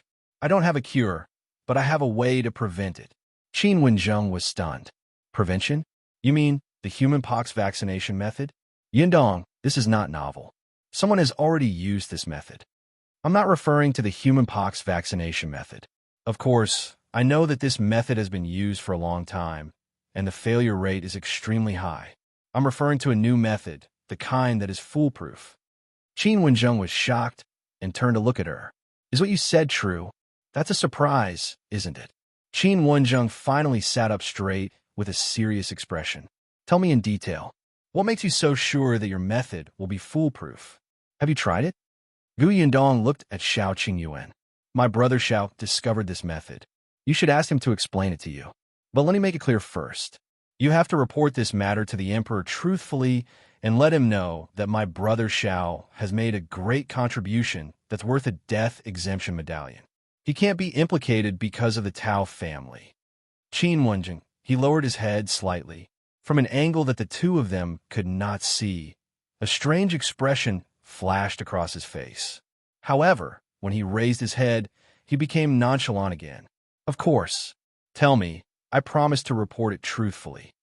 Yundong took 2 steps back and let Qiuyue speak. Seeing that the two of them might talk for a long time, she simply left the school. I'm going to the street to buy some things. Wenzheng waved his hand, looking like he was burning the bridge after crossing it. Yundong snorted coldly. Anyway, the credit was already set in stone, so she could rest assured. After leaving the school, Yundong walked towards the busy street. However, just as she reached the entrance of the street, someone suddenly ran over. Yundong, it's really you. I was just about to go to Yongfu village to look for you. Yundong looked up and saw that Lu Wei was panting and blushing from running. He rushed to her excitedly. Yundong immediately took 2 steps back and distanced herself from him. Why are you looking for me? I have great news for you. Lu Wei's eyes were shining, and it was obvious that he was gloating. You have news too? Yundong raised her eyebrows. Tell me. Let me tell you. The Tao family's eldest young master, Tao Feng, has found his biological brother, the 3rd young master Tao, who was sent out since he was young. Yundong, who are you talking about? If you find any errors, ads pop up, ads redirect, broken links, non-standard content, etc., please let us know report so we can fix it as soon as possible.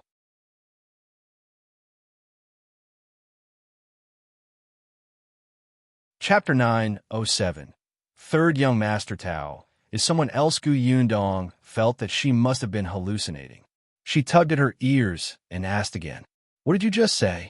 Who found who?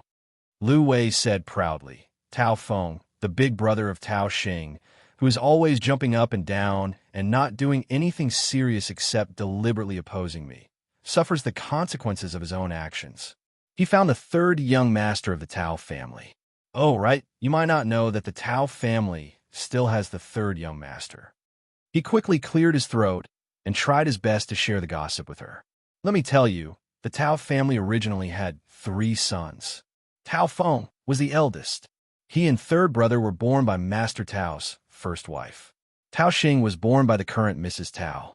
Mrs. Tao used to be a concubine, but Master Tao doted on his concubine and killed his wife. Soon after the first wife died, the concubine became the new wife. Therefore, all these years, Tao Feng's life at home has been especially difficult. However, his 3rd brother was kidnapped since he was young. Yundong was in a daze. Wasn't the 3rd young master of the Tao family, Qiuyue? At this moment, Qiuyue was still explaining the cowpox vaccination method to Wenzheng. Why was Tao Feng looking for him? Kidnapped? Yundong was stunned by the word. She suddenly raised her head and looked at Lu Wei. Did you just say kidnapped? 3rd young master Tao was kidnapped? I think so, but this was said by Tao Feng. I don't know the exact situation. Lu Wei lowered his voice and said mysteriously, but when my father told me about this, he kept it a secret and looked like there was something else going on. I think it's definitely not as simple as kidnapping. Perhaps it's because Tao Xing's mother harmed him. How pitiful. Yundong slowly took a deep breath. When was the 3rd young master of the Tao family found? Yesterday morning, but I only got the news today. Lu Wei was a little regretful. I heard that the Tao family was very lively for a while. Mrs. Tao was determined not to let Tao Yin in. Even Master Tao and old Madam Tao didn't agree. It's also very strange. Tao Yin has been kidnapped for so many years. It wasn't easy to find him. Shouldn't they be crying tears of joy? Why is everyone's reaction so big? It's as if they've seen a ghost. Yundong pursed her lips and suddenly turned around.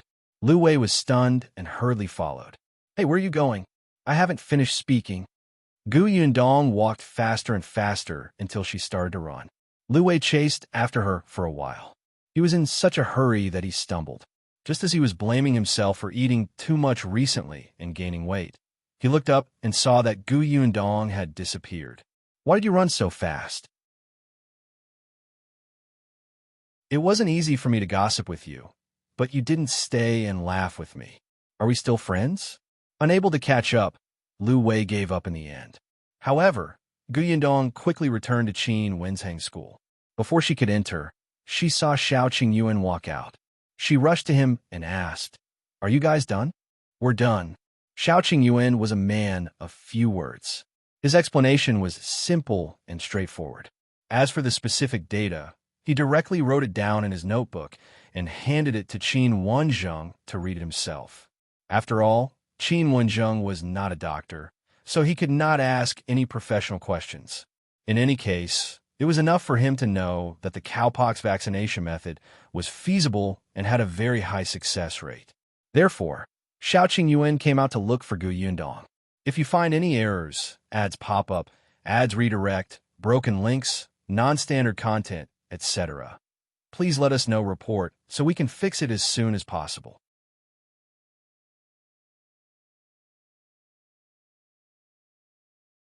Chapter 908. Old Manly lied to him again, but why did she look so anxious when he saw her now? As if something big had happened? Yundong gritted her teeth. Wasn't something big going on?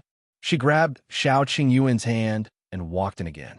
She strode towards Wenzheng's study and suddenly pushed open the door. Wenzheng was reading the notebook that Qiuyue had given him.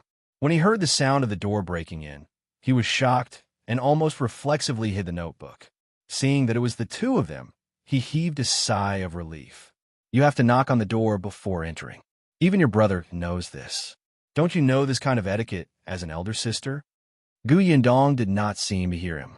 She rushed to him in a few strides and asked with narrowed eyes, "I heard that Feng found the third young master of the Tao family. The one called Tao Yin is in the Tao family now, right?" Qiuyue's pupils constricted as he looked at Yundong in disbelief. When Wenzheng heard this, his body stiffened, but he tried his best to maintain a normal expression. But who was Yundong? She had already figured out the connection along the way back. These words were not a question at all, but an affirmative tone. Seeing that Wenzheng seemed to be looking for an excuse, Yundong glared at him. "Don't try to lie to me. It won't do you any good." Wenzheng sighed faintly and nodded. Tao Feng did find Tao Yin. As he spoke, he glanced at Qiuyue and said, "The real third young master of the Tao family." Qiuyue's mind went blank for a moment. He frowned. "You mean, and not a member of the Tao family?" Wenzheng nodded. "Yes, you must have been deceived by old Li.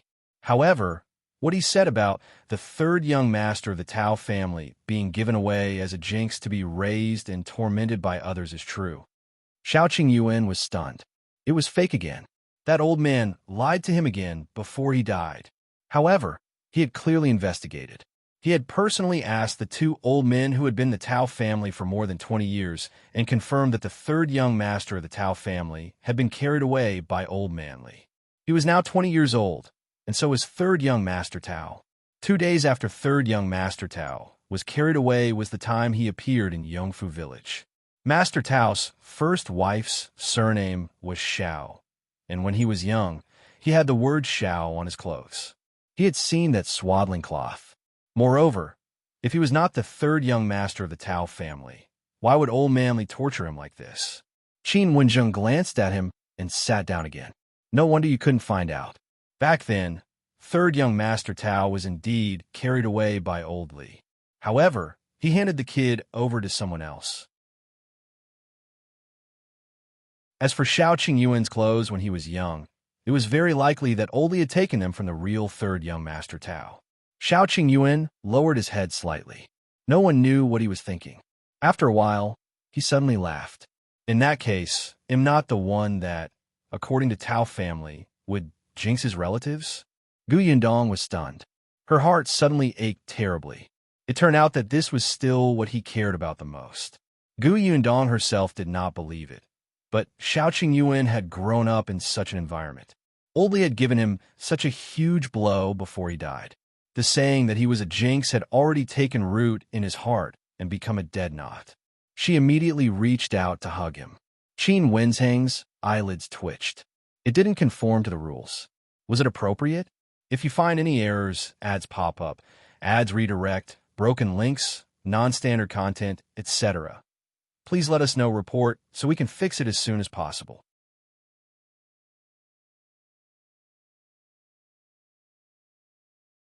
Chapter 909. Yundong's accusation. Yundong suddenly turned to look at him fiercely. Since Brother Xiao is not the third young master of the Tao family, where are his real family members? Wenzheng was stunned. Then, he touched his nose and said softly, "Well, we haven't found out yet. Moreover, it's very difficult to investigate. I'm afraid only Old Li, who has been buried, knows." Then what's the use of you? Wenzheng was speechless. Did he agree to investigate Xiao Qingyuan's background? Did she have to vent her anger on others like this? Her temper was too bad. She probably wouldn't be able to get married. Yundong did not look at him and said in a low voice, "It's fine, Brother Xiao. Wenzheng is useless and can't find anything. We'll find your family ourselves. Well, definitely find them." Xiao Qingyuan shook his head. "It doesn't matter. It doesn't matter to me whether I know my family or not. I have you now. It's enough." He suddenly felt a sense of relief. That sense of relief disappeared because Tao Feng had found the real, third, young Master Tao. He was not a member of the Tao family. It was quite good. Yundong looked up at him and saw that the smile at the corners of his eyes had become much brighter. She immediately smiled too. "No matter what, we have nothing to do with the Tao family. Whether the Tao family dies or not, you'll be fine." "Okay." Xiao Qingyuan lowered his head and touched her forehead with the corner of his mouth. "Wenzheng, do the two of you think I'm dead? It's fine if you hugged each other, but you even kissed each other? It's immoral." He pointed at them with a trembling finger and said, "In public, and before the two of you are married, how can you?" Before he could finish speaking, the smile on Yundong's face disappeared. She turned her head and looked at him sinisterly. "It's fine if you don't speak. But once you speak, I remember that I haven't settled the score with you." Yundong let go of Xiao Qingyuan and sneered. "You knew about this long ago, right? You actually kept it a secret. You sinister, cunning, and evil person. Hey, you have to speak with your conscience. How am I a villain? I just found out about this today. You came over early this morning. I wanted to tell you, but I was so shocked by your good news that I forgot." "Bullshit. Don't say dirty. You knew more than a month ago." Wenzheng's eyes widened slightly. "Damn it, you even guessed this?" Yundong smiled insincerely. "More than a month ago, you told Brother Xiao that although the Tao family's waters are deep, you can guarantee that Brother Xiao will be safe and sound. How could be so sure that the Emperor will not really implicate Brother Xiao? Now that I think about it, isn't that guaranteed? Brother Xiao is not a member of the Tao family."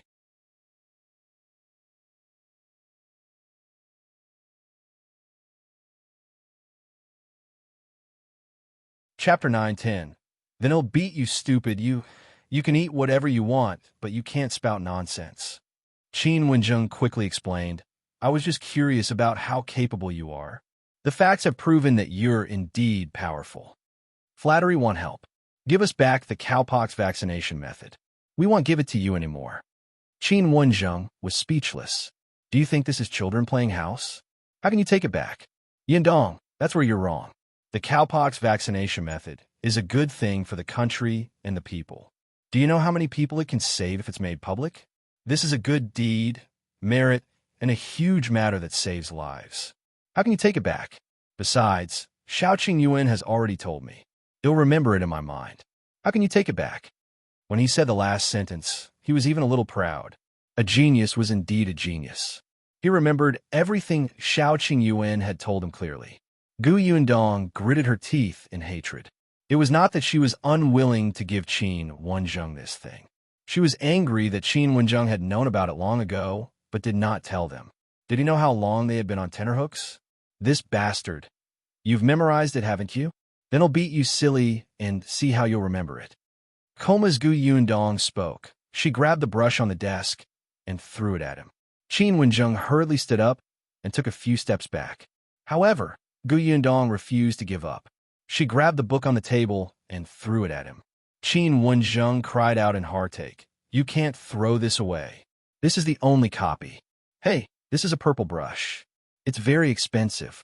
That's a painting I've been working on for 2 days. Don't." Shout Qiuyue, stop her. As expected, she wanted to beat him silly and destroy the things that he loved the most. Wouldn't he be so angry that his head hurt and he would go silly? Xiao Qingyuan saw that Wenzheng was calling him. He paused for a moment and silently walked to the side. He brought over a canvas bucket filled with many paintings and handed it to Yundong. "There's more here. Smash him." Wenzheng widened his eyes. "Xiao Qingyuan, you're helping the evildoer. You deserve this." Wenzheng was speechless. He wanted to save his paintings, but Yundong smashed them fiercely, so he could not go forward at all. His heart immediately ached. "Yundong, calm down. I was wrong. I promise I won't hide it from you again. Don't smash it. It's broken." Wenzheng's voice became sharper and sharper. Finally, it spread far away and was heard by the students who had already finished class and were resting in the lecture hall. Yunshu thought of how his eldest sister had also come to look for the teacher. Worried that something would happen to her, he hurriedly ran over. Seeing this, the others followed behind him. Soon, the sound got closer and closer, but it was very strange. It seemed to be the sound of the headmaster wailing like a ghost. The headmaster usually cared a lot about his image. How could such a situation happen? Yunshu became even more anxious and started shouting from afar, "Big sister, teacher, big sister." Yundong immediately stopped. Then, she flipped her hair and looked like a lady as if nothing had happened. Wenzheng was still panting when Yunshu ran to the door of the study. He looked at the mess on the ground, and his watery eyes instantly widened. "Sister, what happened? Did someone break into the house?" The others also arrived one after another. When they saw this, they immediately looked at each other. Wenzheng sneered. He was about to say that the robber was his elder sister, but Yundong had already spoken before him. If you find any errors, ads pop up, ads redirect, broken links, non-standard content, etc., please let us know report so we can fix it as soon as possible.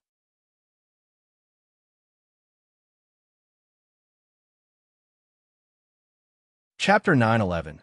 Yundong's influence. No one is robbing anyone. Yundong sat on the chair with a smile on her face. Her hair was neat and tidy. She waved at Yunshu. The latter immediately went in obediently. Then he heard his eldest sister point at the paintings on the ground and say, "Your Master Qin suddenly had a cramp at his legs just now." In a moment of desperation, he kicked over the painting bucket and hit the table. These things fell out. Look, they even rolled everywhere. "Yunshu, call your classmates in and help Master pick them up." "Okay." Yunshu quickly nodded and began to call his friends in. Wenzheng heaved a sigh of relief. Unexpectedly, Yundong glanced at him and added with a smile, "By the way, your teacher is especially generous today.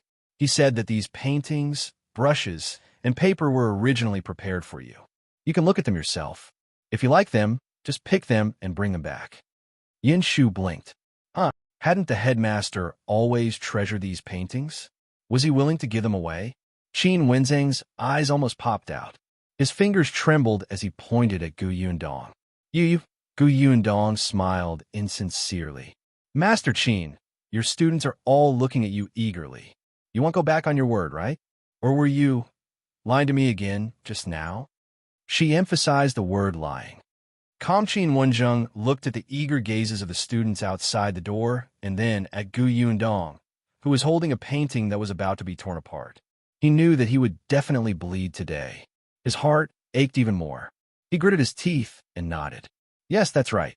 You guys choose for yourselves."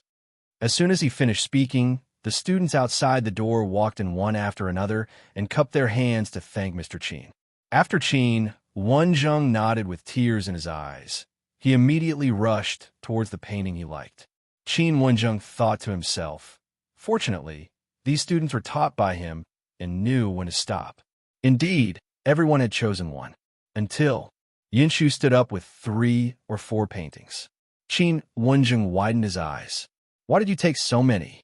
Yunshu said, "I want to choose one for my father, one for my elder sister, and one for my mother and younger sister each. I originally wanted to choose one for Nyodan, Zhang and Zhenglu, but I think we can't be too greedy. This is enough. Teacher, you don't have to be polite to me." Wenzheng looked at Yundong in shock and cursed in his heart. Damn it, he had forgotten that a student here was taught by Yundong. It was obvious that Yundong's influence on him was much deeper than his. No, he had to focus on nurturing Yunshu in the future. He had to turn his temper around. However, Wenzheng had forgotten that he was actually a sinister person. If the painting that Yunshu had chosen belonged to someone else, he would have wished for it to be swept away. 15 minutes later, Wenzheng watched as every student left with at least 2 calligraphy paintings or brush and paper. His heart was bleeding. He looked at his empty study and comforted himself. It's fine. They're all my students anyway. I'll give them to them sooner or later. I'm not angry. He walked up to Yundong and asked with a dark expression, "Are you done venting your anger now?" "Yes, I'm done. Take the cowpox vaccination method. I won't take it back." Yundong stood up and said, "I'll leave first. If you find any errors, ads pop up, ads redirect, broken links, non-standard content, etc., please let us know report so we can fix it as soon as possible."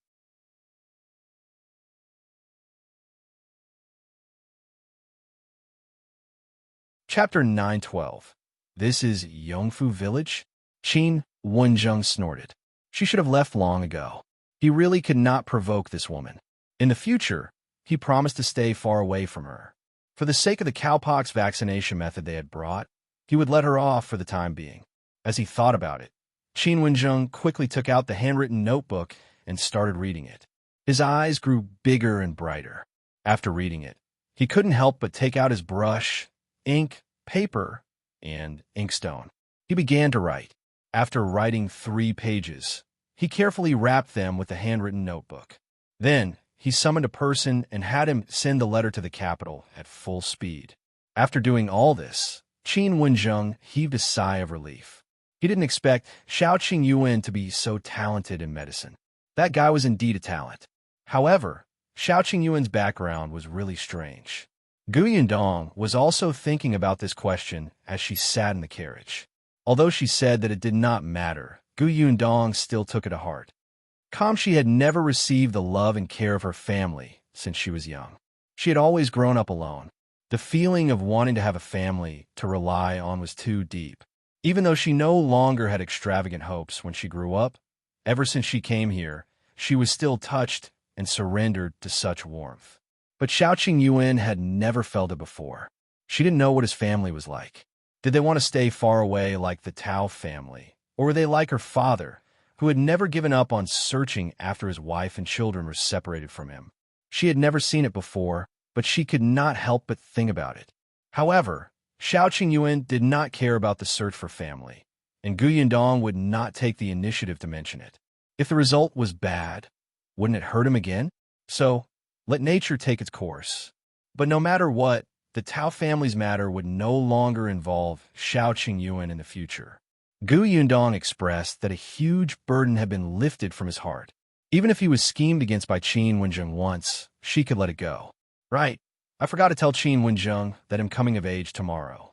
I should have asked him to bring his wife, daughter, and gifts over. Yundong suddenly thought of this and was instantly vexed. Qiuyue said, "Yunshu and Yuanji will definitely explain why they are taking leave tomorrow." In other words, Wenzheng would definitely know. However, after today's incident, it was unknown if he would bring gifts. Yundong was a little regretful.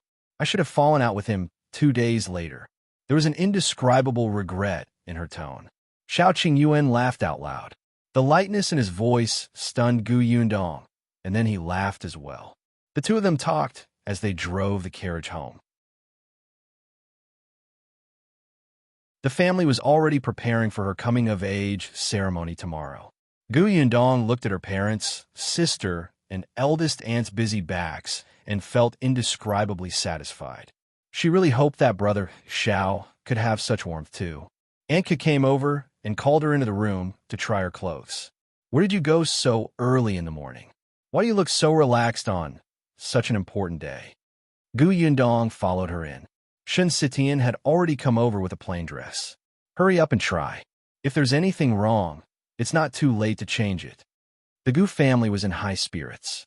No one knew that at this moment, 2 carriages were driving into Yongfu village. From one of the carriages, a person poked her head out and looked at the small village in front of her. Her curious eyes darted around.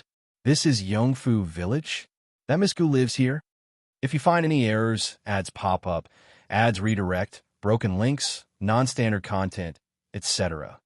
Please let us know report so we can fix it as soon as possible.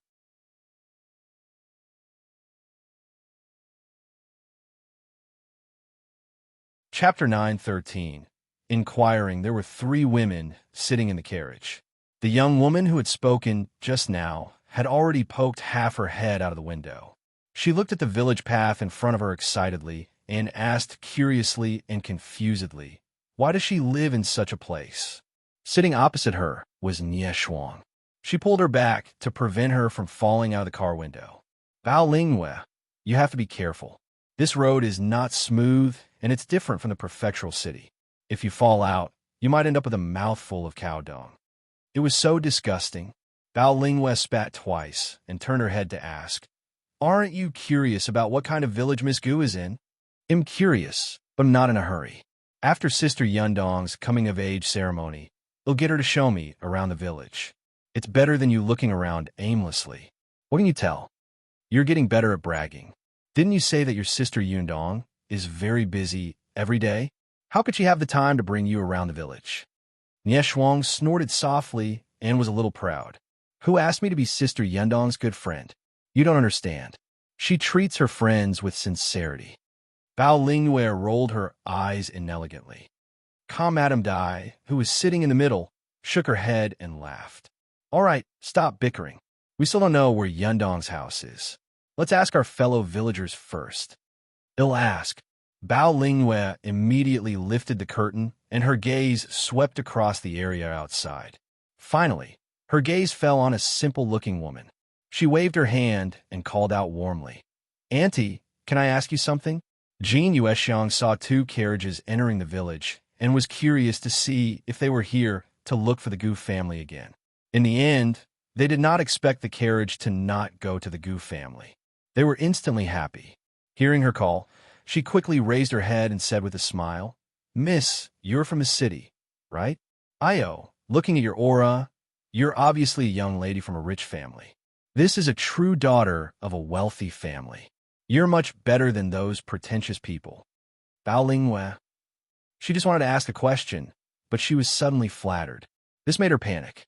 What should she do? Bao Lingwe had always been a friendly person, but in front of Qiuyue, it seemed that she could not get familiar with her. Shuang leaned over and asked with a smile, Aunt, we want to know how to get to the Gu residence, or Gu Yundong's place? Qiuyue's face darkened when she heard Gu Yundong's name. She snorted and turned to leave. They were actually here to look for Gu Yundong again. They were just lost. What kind of luck did that brat have? Most of the carriages coming and going in the village were here to look for her. Were these rich families blind? Shuang and Bao Lingwe looked at each other. What was going on? Did they say something they shouldn't have? However, Qiuyue quickly turned back and tried her best to squeeze out a smile. She pointed at the foot of the mountain and said, the Gu family is there. It's at the foot of the mountain. It's easy to recognize. You'll know at a glance. With that, she hurried away. Shuang and Bao Lingwe's brows furrowed even more tightly. The 2 of them sat back in the carriage and said, this woman looked very unhappy just now, as if Sister Yundong had a grudge against her. Yes. I think so too. Don't tell me she deliberately pointed us the wrong way. If you find any errors, ads pop up, ads redirect, broken links, non-standard content, etc. Please let us know report so we can fix it as soon as possible.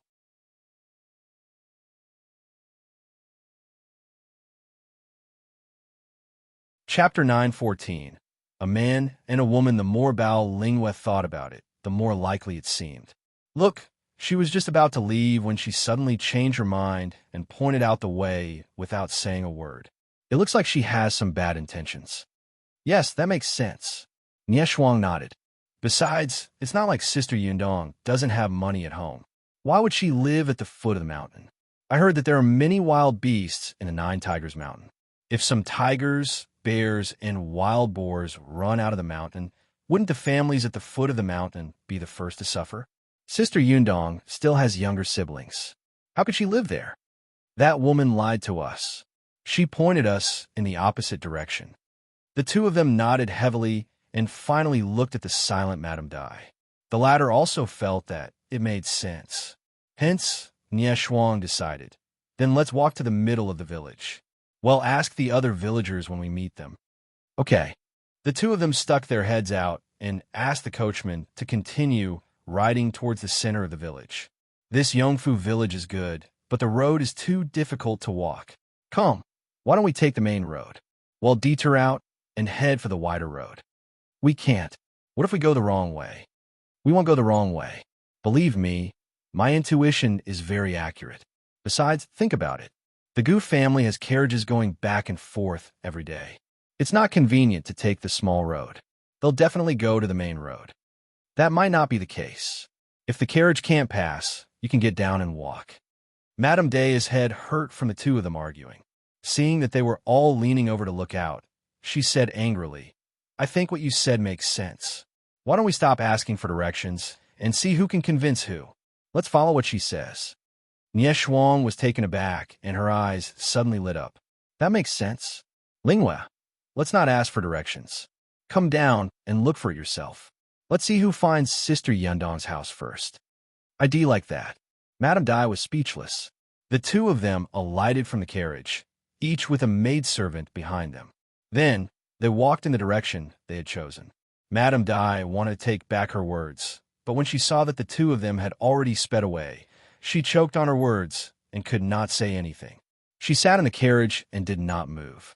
Afraid that something would happen to the two of them in this unfamiliar place, she hurriedly asked the two servants in the carriage behind to follow. She quickly saw another woman and asked for the direction of the Gu family. When she found out that the Gu family was indeed at the foot of the mountain, she could not help but feel vexed. So that woman had not lied to them. Of course, Jin Yuexiong wanted to lie to them, but her son, Hu Liang, was still lying on the bed half dead. He had been beaten up by the Peng family. The people in these two carriages were obviously rich and noble. If they knew that she had lied to them and broke her legs later, how could she live? However, she did not expect that her earlier actions would actually make people directly deny her words. She was very wronged. Madame Dai laughed. After thinking for a moment, she decided to go to the Gu residence first. When the time came, she would ask Yundong to send two people to look for the two girls. After all, she was not familiar with this place. She did not want to add to Yundong's trouble. At this moment, Nie Shuang and Bao Lingwe were using different methods to reach the same destination. Although they had taken two different paths, in the end, they both stopped at the entrance of the same house. However, there was a man and a woman standing at the door of this house. From the looks of it, they seemed to be husband and wife. They were even holding gift boxes. Nie Shuang and Bao Lingwe looked at each other. This was the Gu family's house, so it was definitely not wrong. The two of them were also here to congratulate Gu Yundong on her coming-of-age ceremony, right? If you find any errors, ads pop up, ads redirect, broken links, non-standard content, etc., please let us know report so we can fix it as soon as possible.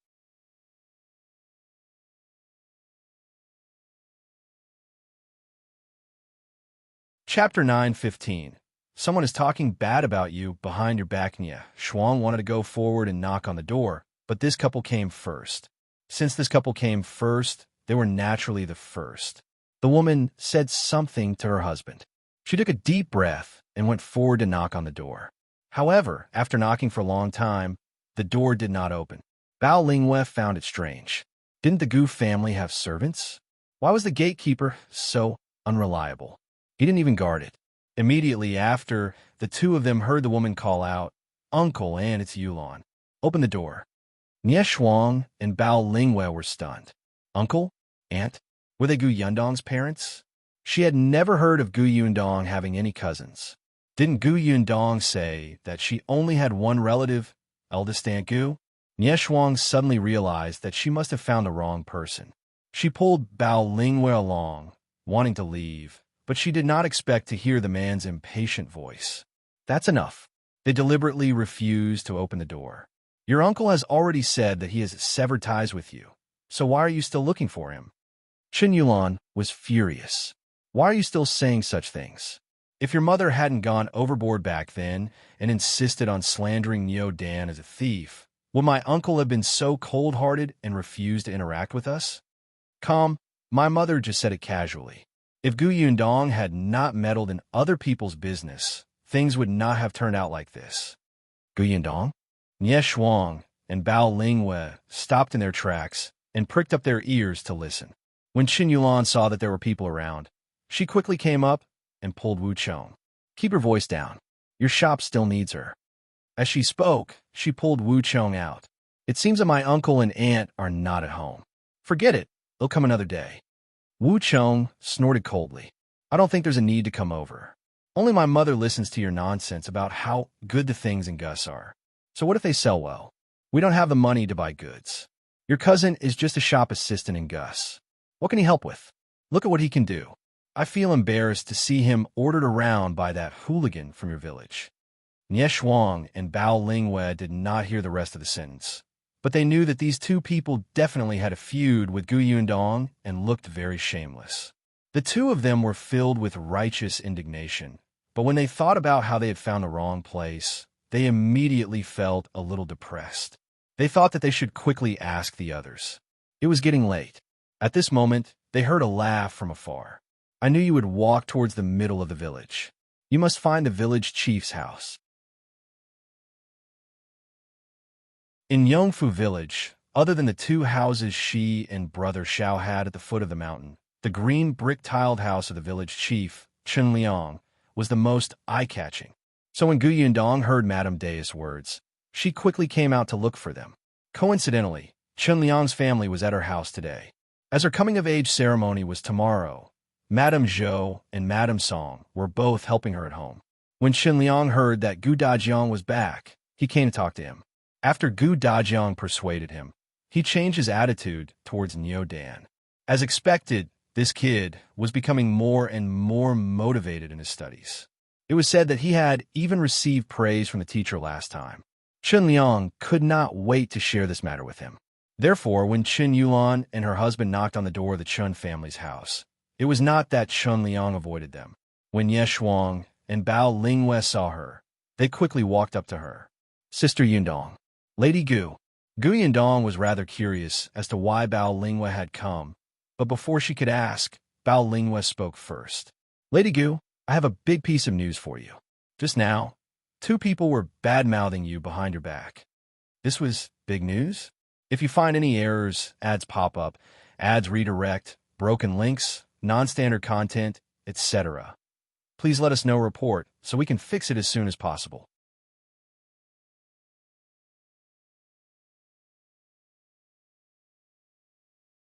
Chapter 916. "You don't understand, Gu," Yundong readily agreed. "Who's bad-mouthing me?"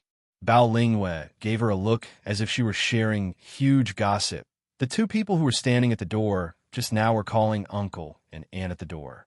"They said something about you being a busybody and harming them. I didn't hear anything else. They didn't knock on the door and left with the gift box.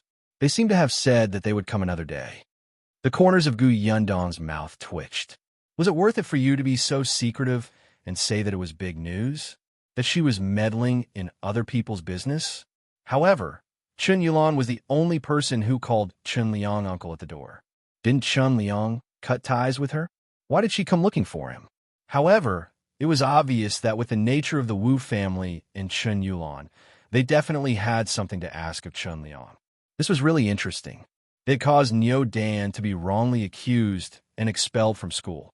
He had been pointed at as a thief, and his reputation had almost been ruined. Now, they still had the cheek to come to his door. Nie Shuang quickly said, "Sister Yundong, will they find trouble with you?" "No," Gu Yundong said. "I know who they are. Don't worry, they're just two thick-skinned people." Nie Shuang was relieved when she heard this and did not dwell on this matter. She only asked curiously, "Sister Yundong, is this really not your house? Then is your house really at the foot of the mountain?" Gu Yundong nodded. "Indeed. Why was it built at the foot of the mountain? Didn't they say that it was more dangerous there?" "Well, the reason is a little complicated. When we first fled to Yongfu village, there was only one foundation we could choose. In addition, it was quiet and the environment was quite good. It's not dangerous. There are very few wild beasts on Nine Tigers Mountain. They won't go down the mountain easily.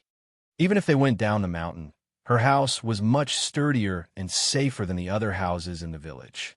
Bao Linghua suddenly turned to look at her in surprise. "Yundong, did you flee here?" This lady was indeed very friendly.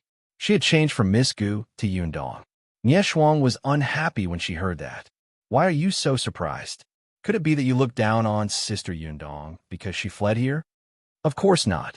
Bao Linghua quickly shook her head. "I'm just shocked. Fleeing to Yongfu village from the famine. Wasn't that just last year? It's only been a little more than a year, and he already has a workshop and a huge new tea pavilion. Isn't that too amazing?" Nie Shuang was very proud. "Of course. This is my sister Yundong." Gu Yundong was modest. "I was lucky. Come on, praise me again. Don't stand on ceremony." The three of them arrived at the foot of the mountain as they spoke. Looking at the two identical green brick houses, Nie Shuang and Bao Linghu's mouths were agape. It turned out that the woman had not lied to them. As long as they reached the foot of the mountain, they would be able to recognize Gu Yundong's house at a glance. This house was big and beautiful. It was much better than the previous house. Gu Yundong did not understand their expressions. Although this house is very beautiful, it's not to that extent, right? The Nie family's and Bao family's houses are bigger than both houses. There are carved trees, painted buildings, fake mountains, and lotus ponds. They're much better than this. You don't understand. You don't understand. The two of them shook their heads in unison. The main reason was that this house was in the village and was surrounded by low mud houses. Suddenly, two identical houses stood in front of them. The visual shock was completely different. Moreover, this house looked different from ordinary green brick houses. It looked energetic. If you find any errors, ads pop up, ads redirect, broken links, non-standard content, etc., please let us know report so we can fix it as soon as possible.